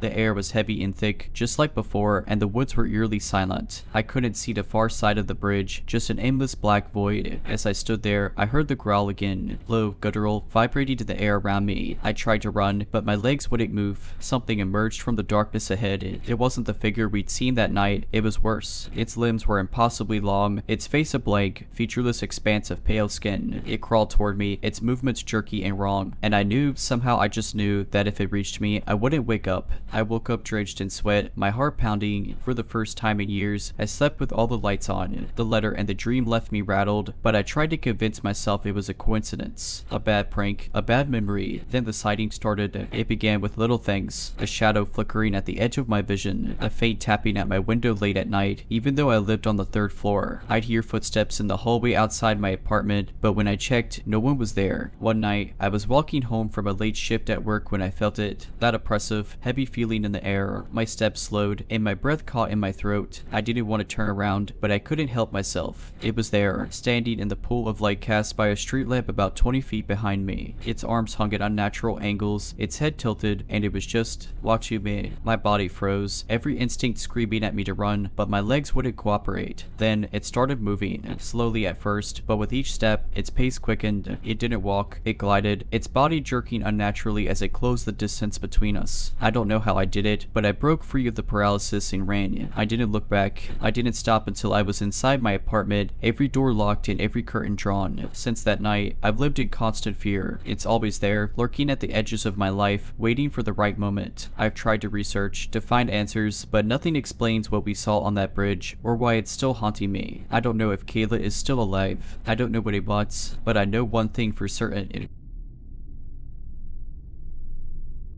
For context, I worked late shifts at a downtown law office. My job required me to stay well past midnight sometimes, and because parking was cheaper at night, I used a nearby garage that operated 24/7. The garage was one of those multi-story ones with flickery fluorescent lights and a faint smell of damp concrete. On most nights, it was eerily quiet, save for the occasional hum of a distant car or the echo of my own footsteps. One night, I wrapped up work around 1 a.m. and headed to the garage. I took the elevator to the 3rd floor, where my car was parked. As I stepped out, I noticed a small office I had never really paid attention to before. It was tucked into a corner near the stairwell, its frosted glass windows glowing dimly from inside. The words security office were stenciled on the door. I remember thinking it was odd. I had used this garage for over a year and had never seen anyone go in or out of that office. I shrugged it off, figuring I just hadn't noticed before. As I approached my car, I heard the door to the office creak open behind me. I turned around to see a man step out. He looked to be in his late 42nd, with a receding hairline and a uniform that seemed slightly too small for him. He smiled, but something about it felt off. This smile was wide, but his eyes didn't match. "Late night?" he asked, his voice echoing slightly in the empty garage. I nodded, forcing a polite smile. "Yeah, work ran long." He took a step closer, and I instinctively stepped back, keeping my car between us. "You know, it's not very safe here at night," he continued, his tone casual, but the words carried a strange weight. "You should stop by the office next time. We've got cameras. You'd be safer if someone knew where you were." Alarm bells started going off in my head. I glanced around. The garage was empty. No other cars, no other people, just me and this man. "I'll keep that in mind," I said quickly, fumbling for my keys. He didn't move, just stood there, watching me, that strange smile still plastered on his face. As I got into my car, I locked the doors immediately and started the engine. He didn't try to stop me, but as I backed out, I saw him still standing there, now staring at me through the windshield. I drove home as fast as I could, trying to shake off the unease. When I got home, I decided to call the parking garage management the next morning to ask about the security guard. Here's where it gets weird. The next day, I explained the situation to the garage management. They told me they didn't have a security office on the 3rd floor. In fact, they didn't even employ security guards after 6 p.m. I felt my blood run cold. I asked if they had cameras and could check the footage. They promised to look into it and get back to me. A few days later, they called me back. They had reviewed the footage. There was no record of a man leaving the so-called security office that night. In fact, they said that room had been empty for years, used only for storage. I was shaken. The idea that I had interacted with someone or something that didn't exist on the security footage was almost too much to process. But there was no denying what I had experienced. I decided to avoid that parking garage entirely. I told my boss I wouldn't be working late unless the company covered a rideshare or I could park somewhere closer. For weeks, I avoided downtown after dark. I tried to put the incident behind me, but it kept nagging at me. Who was the man, and how could he just must not be there on the footage. Then something happened that made it even worse. One night, I was at home, flipping through channels in an attempt to unwind when my phone buzzed. It was an email from the parking garage management. The subject line read, "Incident update." Curious but apprehensive, I opened it. The message was brief. "We've conducted a deeper review of past footage following your report. While we couldn't find any evidence of the man you described on the night in question, we did find something unusual. He appears on older recordings, always around midnight, always near the third floor office. Strangely, his appearances stopped roughly 2 years ago, just after a reported assault in that area of the garage. The case remains unsolved. We've forwarded our findings to the police." I dropped my phone, my heart racing. The details clicked together in the worst possible way. Was this man tied to the assault? Could he have been the perpetrator, or worse, the victim? I couldn't shake the feeling that whatever or whoever I had encountered wasn't entirely alive. The next day, a detective called to ask a few follow-up questions. He confirmed that the case involved a woman who was attacked late at night and managed to escape after a struggle. She described her assailant as a man matching the one I had seen. They'd never caught him. The detective asked if I could come in to look at a photo lineup, just in case I could help. Nervous but willing to assist, I agreed. When I got to the station, they showed me a few photos. One of them sent a chill straight through me. It was him, the man from the garage. The detective nodded grimly. "That's who we thought," he said. "But here's the thing. He was killed in a car accident 2 years ago, just a week after the attack. We were never able to link him conclusively to the assault before he died. I felt like the floor had dropped out from under me. The man I saw and spoke to shouldn't have been there. I don't use parking garages anymore. In fact, I avoid most places that feel deserted or isolated, especially at night. Sometimes, I think about that security office and wonder what might have happened if I'd followed his suggestion to stop by next time." After the lineup, I spent the next few days in a haze. I couldn't focus at work, couldn't sleep, and certainly couldn't bring myself to explain to anyone what had happened. Every time I tried to articulate the sequence of events, I felt like I was losing my grip on reality. A week later, I received another email from the garage management. This time, it wasn't an update about the footage or their investigation, it was a formal notification. The garage was permanently closing. The message cited structural issues as the reason, but the timing was too coincidental for me to believe that was the whole truth. That night, curiosity got the better of me. I found myself googling the garage and the assault case again. Digging deeper than I had before, I found an obscure forum thread from a local true crime group discussing the case. One comment stood out. There were rumors the guy didn't act alone. People think there was a lookout or accomplice. Police could never prove it. My stomach turned. What if the man in the parking garage wasn't just lingering as some restless spirit? What if he was looking for his missing partner or a replacement? I tried to push the thought out of my mind, but it clung to me like a shadow. The idea that he might not have been alone in the first place made the whole situation feel even more sinister. A few months passed. The garage was fenced off and slated for demolition. I had almost convinced myself that whatever I experienced was an isolated, unexplainable event. Then, something happened that shattered that fragile peace. One night, I was walking to my car in a different parking lot, well lit and busy, the kind of place that made me feel safer. As I approached my car, my phone buzzed with a notification. It was from an unknown number. The message was simple: "You should be more careful at night." I froze. My first instinct was to think it was a prank. Maybe someone had overheard me telling the story to a coworker or friend. But then another message came through: "Remember the cameras. Someone should know where you are." My breath hitched. That was exactly what the man from the garage had said to me. I looked around the lot, my heart pounding. There were people around, but no one seemed out of place. Just normal folks going about their business. I quickly got into my car, locked the doors, and drove straight home. When I got there, I called the number back, but it didn't ring, it just went straight to a disconnected message. I forwarded the text to the detective I'd spoken to before and begged him to trace the number. A few days later, he called me back with news that left me shaken to my core. The number had been tied to a prepaid phone purchased 2 years ago. It had never been used until now, and the purchase, it was made in a convenience store a block away from the parking garage on the night of the assault. To this day, I have no explanation for what happened. I've moved to a new city, changed jobs, and taken every precaution to make sure I'm never in a situation where I feel unsafe again. But sometimes, late at night, I can't help but feel watched, like there's someone or something out there that hasn't forgotten me.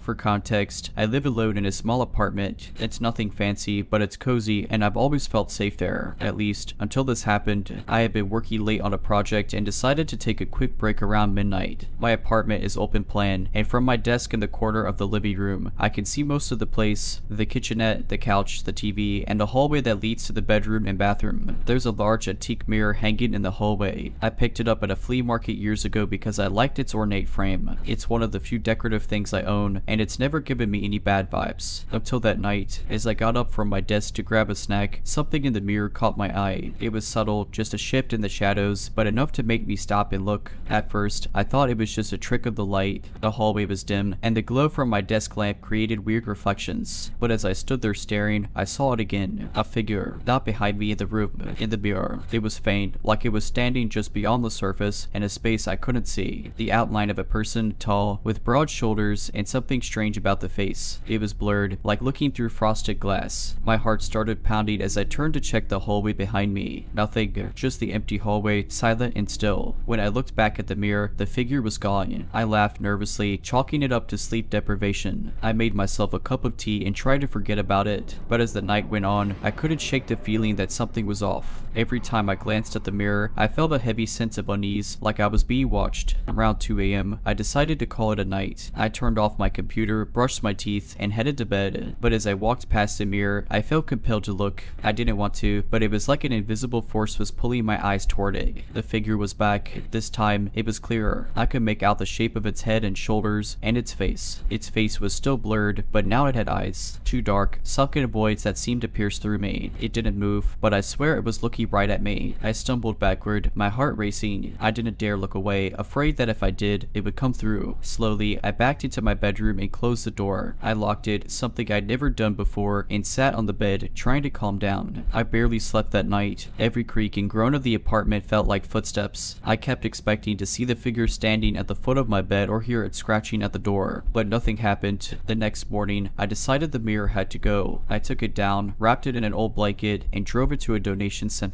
I didn't tell them why I was getting rid of it, I just wanted it out of my life. Since then, I haven't seen the figure again, but every now and then, when I catch my reflection in a window or a mirror, I feel that same unease, like something is still watching me, just out of sight. A few weeks after I got rid of the mirror, I started to feel more at ease. My apartment felt like mine again, and I stopped jumping at every little noise. I'd even convinced myself that the whole experience had been a combination of stress and an overactive imagination. But just as I was beginning to put it behind me, something happened that shattered my fragile sense of normalcy. One night, I came home from work and noticed something strange. My apartment door was unlocked. I was sure I'd locked it before leaving, but the deadbolt was undone. My stomach dropped. I stood there for a moment, debating whether I should call the police, but curiosity or stupidity got the better of me. I pushed the door open slowly, my heart hammering in my chest. The apartment was silent. Nothing looked out of place. I checked every room, every closet, under the bed, nothing. No sign of forced entry, no missing belongings. Just that unlocked door. I convinced myself it must have been a mistake on my part. Maybe I was in a rush that morning and forgot to lock it. I double checked it before bed, locking both the deadbolt and the chain. That night, I woke up around 3 a.m. to the sound of fade tapping. It was soft, rhythmic, and coming from the direction of the hallway. At first, I thought it might be something outside, a tree branch against the window, maybe, but then I remembered there were no trees near my apartment. The tapping was coming from inside. I froze, straining to hear. It stopped for a moment, and then I heard a slow, deliberate creak. My heart dropped. It sounded like someone stepping on the old wooden floorboards in the hallway. I wanted to scream, but fear kept me rooted in place. Instead, I reached for my phone and turned on the flashlight. Slowly, I swung my legs over the bed and crept toward the door. The tapping had stopped, but the air felt heavy, oppressive, like the whole apartment was holding its breath. I opened the door and shined the light down the hallway. It was empty, but as the beam passed over the spot where the mirror used to hang, I saw something that made my blood run cold. The faint outline, just for a second, like a smudge on the wall. It was the same shape as the figure I'd seen in the mirror. And then, as I stared at it, the smudge faded, disappearing completely. I didn't sleep the rest of the night. As soon as the sun came up, I called a locksmith and had all the locks changed. I'd even asked the landlord if I could break my lease early, but they wouldn't budge. I was stuck. For the next few weeks, nothing happened. No tapping, no strange figures, no unlocked doors. I almost convinced myself that I'd imagined the whole thing. Almost. One evening, as I was scrolling through my phone, I got a notification from my building's security app.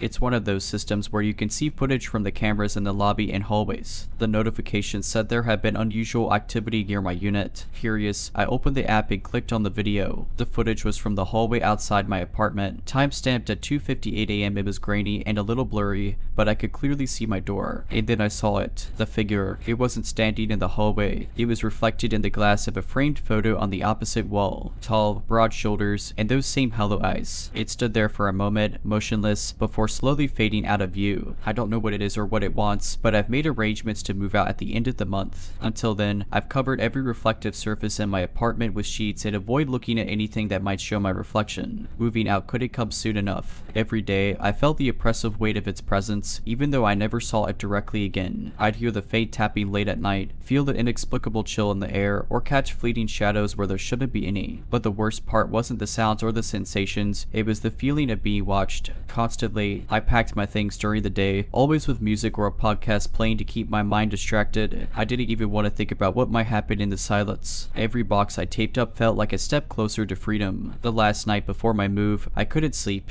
My bed was already dismantled, and I was lying on a makeshift pile of blankets, staring at the ceiling. The room was dark, except for the faint glow of my phone on the floor beside me. I'd set up a white noise app to drown out any strange sounds, but somehow it wasn't enough. Around 3 a.m., I heard it, not the tappy this time, something worse, whispering. At first, I thought it was coming from the white noise app, but as I strained to listen, I realized it wasn't. The sound was faint but unmistakable, low, guttural murmurs coming from the direction of the hallway. It was like several voices speaking at once, overlapping in a discordant hum. I froze. My breathing became shallow, and my heart pounded in my chest. I wanted to convince myself it was my imagination, but the voices grew louder, more distinct. Words started to form, though I couldn't understand that yet. It sounded like a language I didn't recognize, ancient and wrong. Summoning every ounce of courage I had, I grabbed my phone and turned on the flashlight. The beam cut through the darkness, illuminating the hallway outside my room. Nothing was there. The whispers stopped abruptly, leaving an oppressive silence in their wake. And then I felt it, a presence, standing just behind me. I didn't look. I couldn't. I bolted out of the apartment, leaving everything behind. I spent the rest of the night in my car, parked in a well-lit lot, with the doors locked and the engine running. The next morning, I went back with a friend to collect my things. I didn't tell them what happened. I just said I needed to get out fast. We loaded everything into a truck, and I left that apartment for good. It's been months now, and I'm in a new place. Bright, open, and with no antique mirrors or reflective surfaces in sight. For a while, I thought I was free, but last week, I noticed something that sent a chill down my spine. I was walking past a department store window late at night, and for a brief moment, I thought I saw a figure standing just behind me in the reflection. Tall, with broad shoulders and hollow, sunken eyes. When I turned around, there was nothing there. I don't know if it followed me or if it ever truly left. All I know is that I avoid mirrors, windows, and anything else that might reflect back more than just me, because deep down, I know it's still out there, waiting.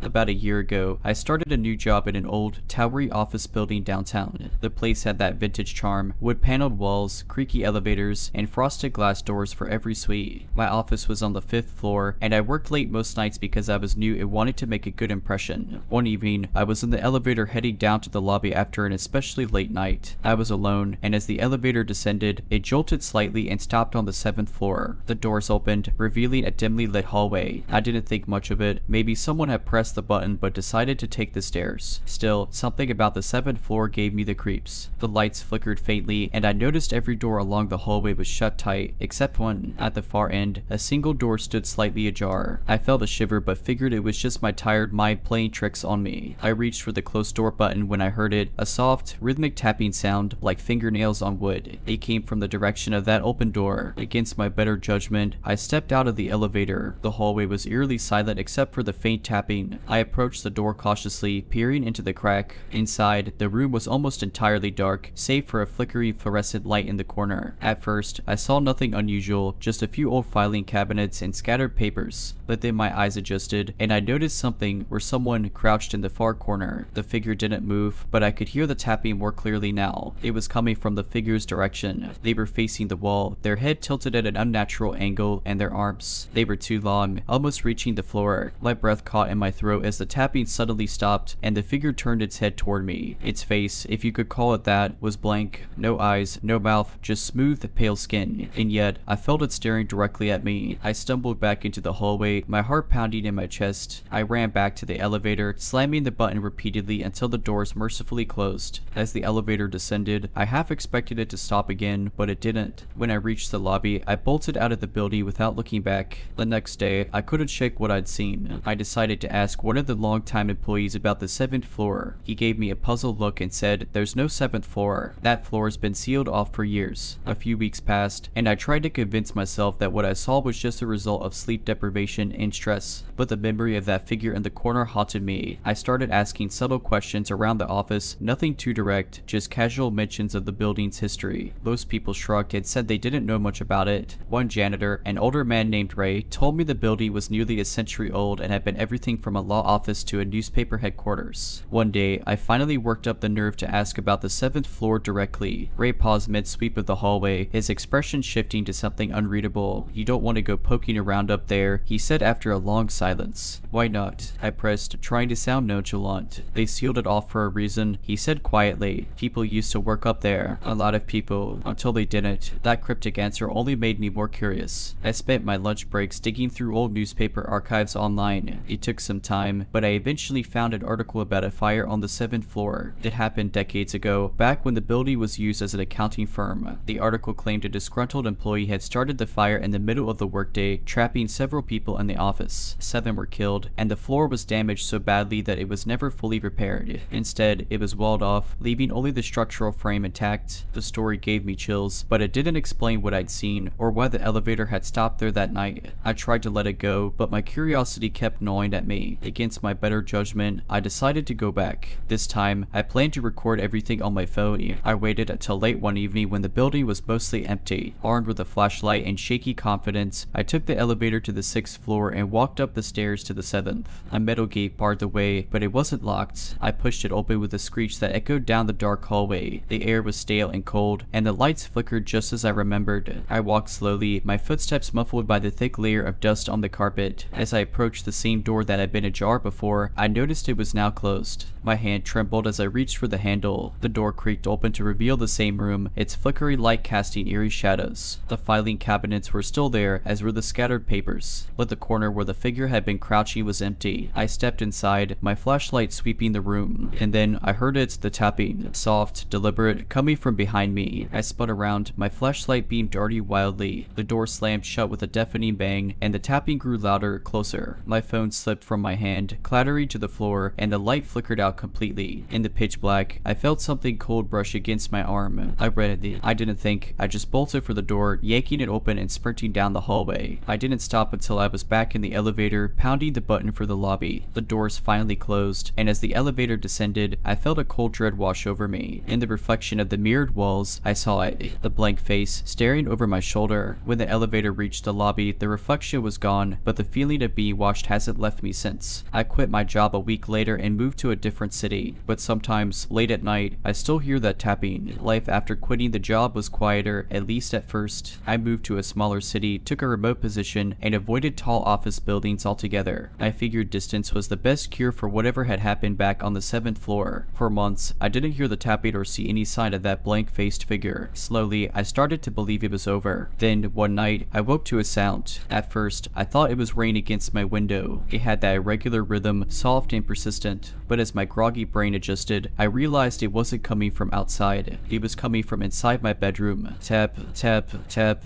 My blood ran cold. The sound was coming from my closet. I sat up in bed, heart pounding, and stared at the closed closet door. The tapping stopped. For a few moments, the silence was deafening, and I thought maybe I'd imagined it. But then, the handle jiggled ever so slightly. I grabbed my phone, fumbling with trembling hands to turn on the flashlight. The narrow beam cut through the dark room, landing on the closet door just as it creaked open an inch. Nothing came out, but the sliver of darkness inside seemed to pulse as if it were alive. I didn't stay to find out. I bolted out of my apartment and into my car, leaving everything behind. I spent the night in a motel, too scared to sleep. The next morning, I returned to the apartment with a friend. Together, we searched every inch of the place, but the closet was empty. No sign of anyone or anything was inside. I moved again a week later, this time to a small house in a quiet neighborhood. I kept telling myself it was just paranoia, that I'd let my imagination get the better of me. But deep down, I knew better. I didn't feel safe anymore, no matter where I went. It's been nearly a year since I left that building, but I know it's not over. Every now and then, I hear tapping on a window, on the walls, even on the floor beneath my bed. It's always faint, always irregular, but unmistakable. I've done everything to convince myself it's nothing: pest control inspections, soundproofing, even therapy. But no amount of rational explanation can shake the feeling that something followed me. Something that doesn't want to let me go. 2 nights ago, I found something on my phone, a video buried in a folder I don't remember creating. When I played it, my stomach turned to ice. It was footage from the night I returned to the 7th floor, shaky and dim. I must have accidentally hit record when my phone fell. The screen showed the dusty room, the flickering light, and something moving in the shadows. The figure stepped into the frame slowly, its blank face tilting as if it knew it was being watched, and then, impossibly, it turned toward the camera, toward me. Its arm reached forward, long fingers stretching until they filled the screen, and the video ended. I didn't make that recording, at least, not the part where it looks directly at me. Let's not meet. Blank-faced figure, because this time, I'm not sure I'd survive.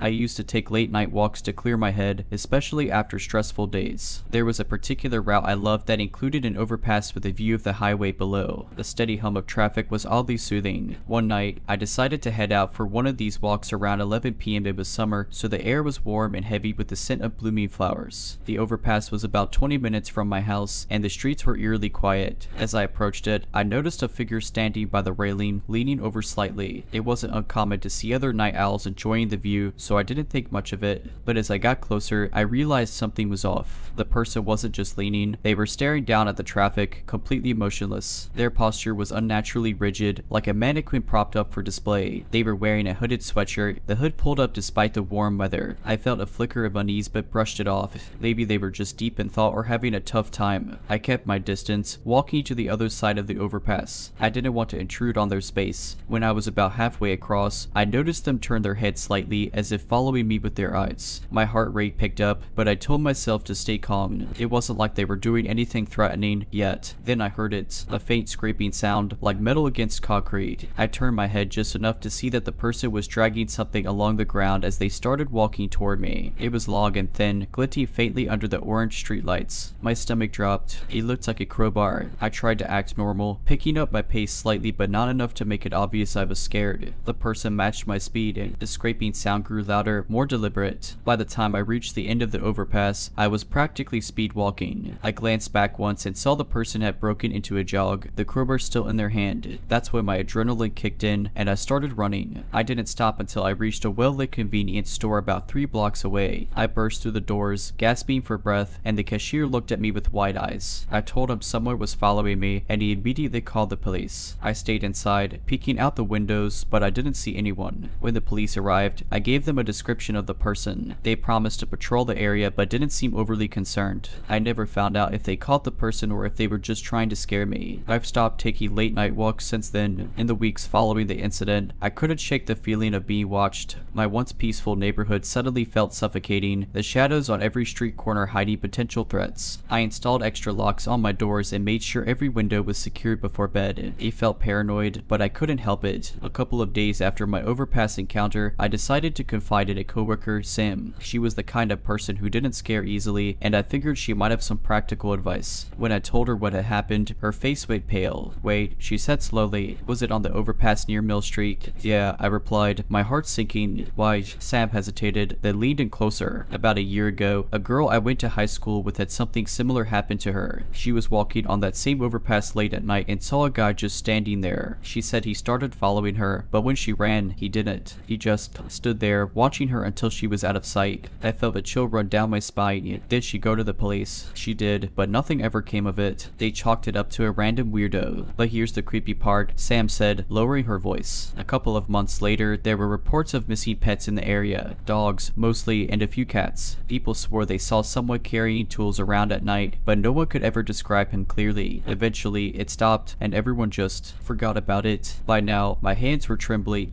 I wanted to believe it was all just a coincidence, but my gut told me otherwise. For a while, nothing else happened. I avoided the overpass entirely and tried to convince myself that I was safe. But about a month after my encounter, I found a note slipped under my front door. It was written in messy, uneven letters on a torn piece of paper. Why did you run? I just wanted to talk. I froze, the paper shaking in my hands. My mind raced, trying to figure out how they had found me. I hadn't seen anyone following me home that night, and I didn't even live that close to the overpass. I called the police again, and they took the note for evidence. But just like before, there wasn't much they could do. They promised to patrol the area more frequently and told me to call if I noticed anything suspicious. For the next few weeks, I was hyper vigilant. Every sound of the night made me jump, and I rarely left the house unless absolutely necessary. My friends offered to stay over, but I felt like I would be putting them at risk too. Then, one night, I woke up to the sound of tapping. At first, I thought it was coming from the window, but as I sat up, I realized it was coming from my front door. Soft, deliberate taps, like someone was trying not to wake the neighbors. I stayed frozen in bed, barely breathing, hoping they would go away. After what felt like an eternity, the tapping stopped. I didn't dare check until morning. When I finally opened the door, there was nothing there, just an empty street and the faint sound of birds chirping. But as I looked closer, I noticed scratches near the doorknob, as if someone had been trying to pick the lock. That was the last straw. I packed my things and moved out within the week, breaking my lease and crashing on a friend's couch until I could find a new place. I didn't leave a forwarding address, and I've never been back to that neighborhood. To this day, I don't know who they were or what they wanted, but I still have nightmares about the sound of scrapey metal and soft tapping in the dark. After moving out, I tried to put the whole ordeal behind me. I told myself it was just a random creep, and I'd done the right thing by leaving. But the truth is, even in my new place, I couldn't shake the paranoia. I became obsessive about locking doors and windows, triple checking them before bed. Every unfamiliar sound sent my heart racing. For a while, things seemed to settle down. I got a new job at a busier part of town, made some new friends, and started to feel somewhat normal again. The fear faded, though never completely. I'd even convinced myself that the person from the overpass had likely moved on, or better yet, been caught doing something stupid. Then, about 6 months after I'd moved, something happened that made my blood run cold. I was cleaning out some boxes in my closet one weekend when I found a book I didn't recognize. It was an old, tattered novel with a faded cover. At first, I thought it must have been left by the previous tenant, but as I flipped through the pages, I noticed something strange. There were notes scribbled in the margins. Phrases like "she ran and why hide" popped out at me, written in the same messy, uneven handwriting as the note that had been left under my door. My stomach churned as I flipped faster, scanning for more. About halfway through, I found a page where the words had been crossed out violently with thick black marker, except for one phrase. I said you. I dropped the book like it had burned me, my mind racing. How had it gotten into my apartment? Had it been there the whole time? Or worse, had someone put it there after I moved in? I called the police again, explaining the situation. An officer came by, took the book, and filed a report, but I could tell they didn't take it seriously. They assured me it was probably a prank or something left by a previous tenant, but deep down, I knew it wasn't that simple. A few nights later, I was sitting on my couch, trying to distract myself with TV, when I noticed something on the floor near the front door. At first, I thought it was just a shadow, but as I got closer, I realized it was another piece of paper, folded neatly and slid just under the door. I didn't want to touch it. My hands were shaking as I grabbed a pair of tongs from the kitchen and used them to pick it up. Unfolding it, I found a single line of text. "You can't move far enough." I froze, staring at the note. Whoever this was, they knew where I lived again. I thought about calling the police, but I already knew what they'd say. Without proof of a direct threat or evidence of who was doing this, there was nothing they could do. That night, I barely slept. I kept every light in the apartment on and sat with my back to the wall, clutching a heavy flashlight for protection. I didn't hear anything unusual, but the silence felt oppressive, like the world outside was holding its breath. The next morning, I packed a bag and checked into a hotel. I didn't tell anyone where I was going, not even my closest friends. I couldn't risk it. Over the next week, I arranged for a new apartment in a different city entirely, leaving no forwarding address and using a post office box for all my mail. I've been living here for almost 2 years now. No strange notes, no tapping on the door, no mysterious books. But the fear has never really gone away. I still glance over my shoulder when I'm walking alone, and I never let my guard down. I don't know who they were or why they chose me, but I know this: if they ever find me again, I'll be ready.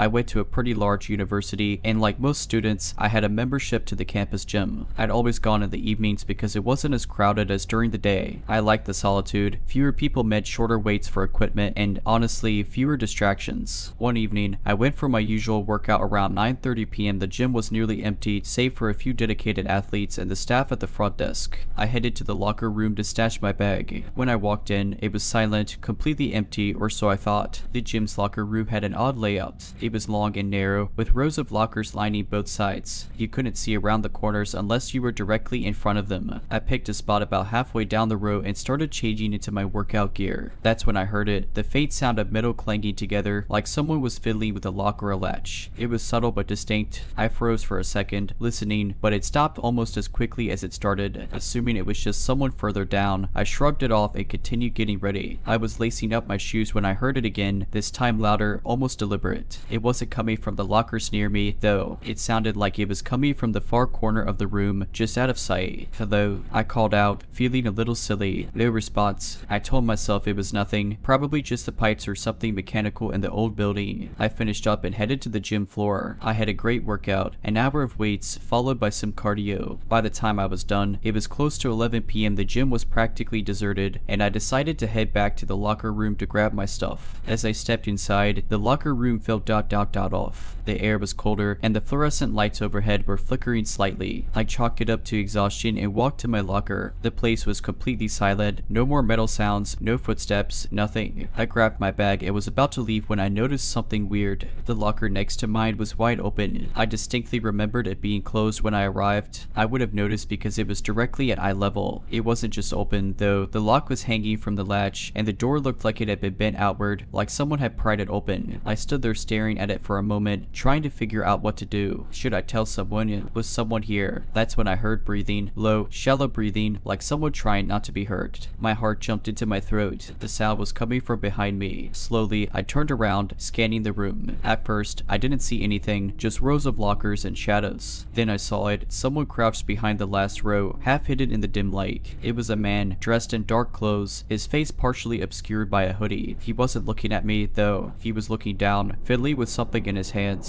It was a knife. I didn't say anything. I didn't move. My mind was screaming at me to run, but I didn't want to draw his attention. Slowly, I started backing away toward the exit. My heart was pounding so loudly I was afraid he'd hear it. Just as I reached the door, the man stood up. He was tall, much taller than I expected, and his movements were deliberate, almost mechanical. He didn't say anything, but he looked directly at me, his knife glinting under the flickery light. I bolted. I didn't stop running until I was out of the gym, across campus, and safely in my dorm. I called campus security, but by the time they arrived, the man was gone. They found the locker he'd broken into and a few other signs of tampering, but nothing that pointed to who he was or why he was there. A few weeks passed, and I thought the whole thing was behind me. I hadn't told many people about it, just my roommate and a couple of close friends. Campus security didn't follow up with much information either. They said they'd review the security footage, but I never heard back. I figured it was just some random creep who'd moved on. Then, one night, something happened that made me question everything. I was walking back to my dorm after a late study session at the library. It was around midnight, and the campus was eerily quiet. The path I took was well lit but isolated, winding past some older academic buildings in the student center. I was about halfway home when I noticed something or someone behind me. At first, I thought it was another student heading in the same direction, but when I glanced back, I couldn't make out much. Whoever it was stayed just far enough away to be obscured by the shadows. They weren't walking at a normal pace either. It was more of a stop and start rhythm, like they were deliberately keeping their distance. My stomach tightened and my heart began to race. I picked up my pace, hoping they'd lose interest or turn off onto another path, but they didn't. Every time I sped up, so did they. When I slowed down, they slowed down too. I tried to tell myself it was just my imagination, but deep down, I knew it wasn't. By the time I reached my dorm, I was practically running. I swiped my keycard and slammed the door behind me, pressing my back against it as if that would somehow keep me safe. My roommate was sitting on the couch, eating popcorn and watching a movie. She looked up, startled, and, "Whoa, you okay?" she asked.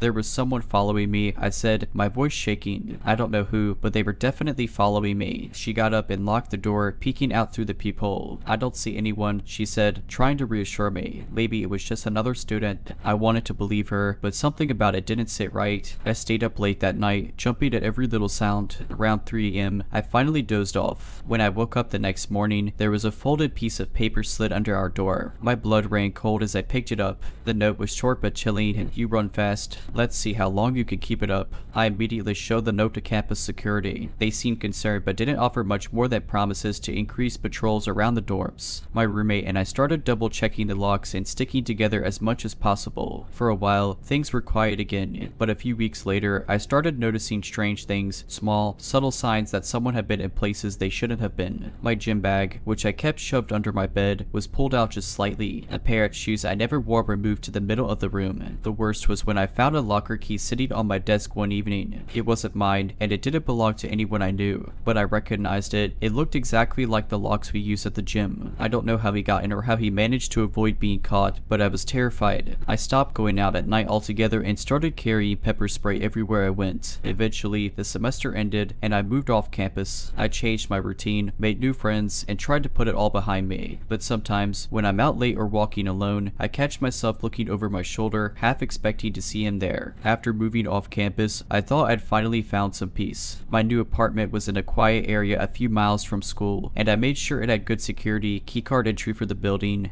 cameras in the hallways, and a solid deadbolt on my door. I didn't tell many people my new address, just my close friends and family. For a while, I let myself believe it was over, but the feeling of being watched never completely left me. Every time I went out, I couldn't shake the sense that someone was keeping tabs on me. I'd see the same cars parked near my building too often or feel eyes on me as I walked to class. My friends told me I was being paranoid, and I wanted to believe them, but deep down, I knew better. Then, one night, something happened that shattered any illusion of safety I had left. It was a Friday, and I decided to spend the evening in. My roommate from the dorms had come over for a movie night, and we were binging cheesy horror flicks in our pajamas. Around midnight, she decided to call it a night. She offered to crash on my couch, but I insisted I'd be fine and walk her to the building's front door. After she left, I locked the door behind her and double-checked my apartment locks before heading to bed. At around 3 a.m., I woke up to a strange sound, a faint scratching, like something brushing against the walls. My heart skipped a beat as I strained to listen, but the sound stopped. I told myself it was just the wind or something outside and tried to go back to sleep.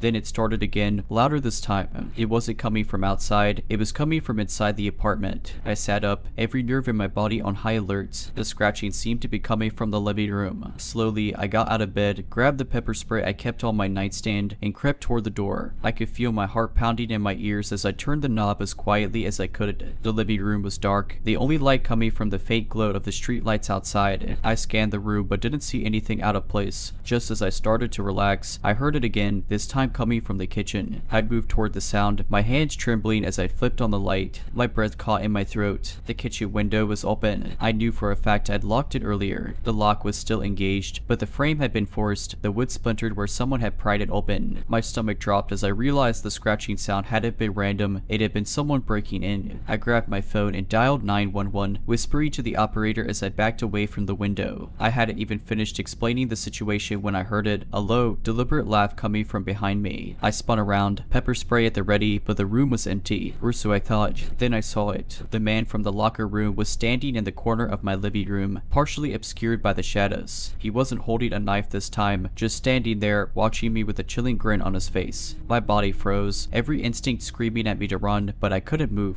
Fast, he said, his voice low and mocking, but not fast enough. I don't know what happened next. Adrenaline must have taken over because the next thing I knew, I was out the door and running down the hallway, screaming for help. A neighbor came out of their apartment, and together we waited for the police to arrive. By the time they got there, the man was gone. They found footprints outside my kitchen window and signs of forced entry, but no other clues. I moved out the next day. I didn't care about breaking the lease or leaving half my stuff behind. I just couldn't stay there. I transferred schools the following semester and even changed my phone number and email address. To this day, I don't know who he was or why he targeted me. Alright, but that's it. I hope you enjoyed this video. If you did, make sure to subscribe to my channel, like this video, and comment something down below. But as always, Have a nice day.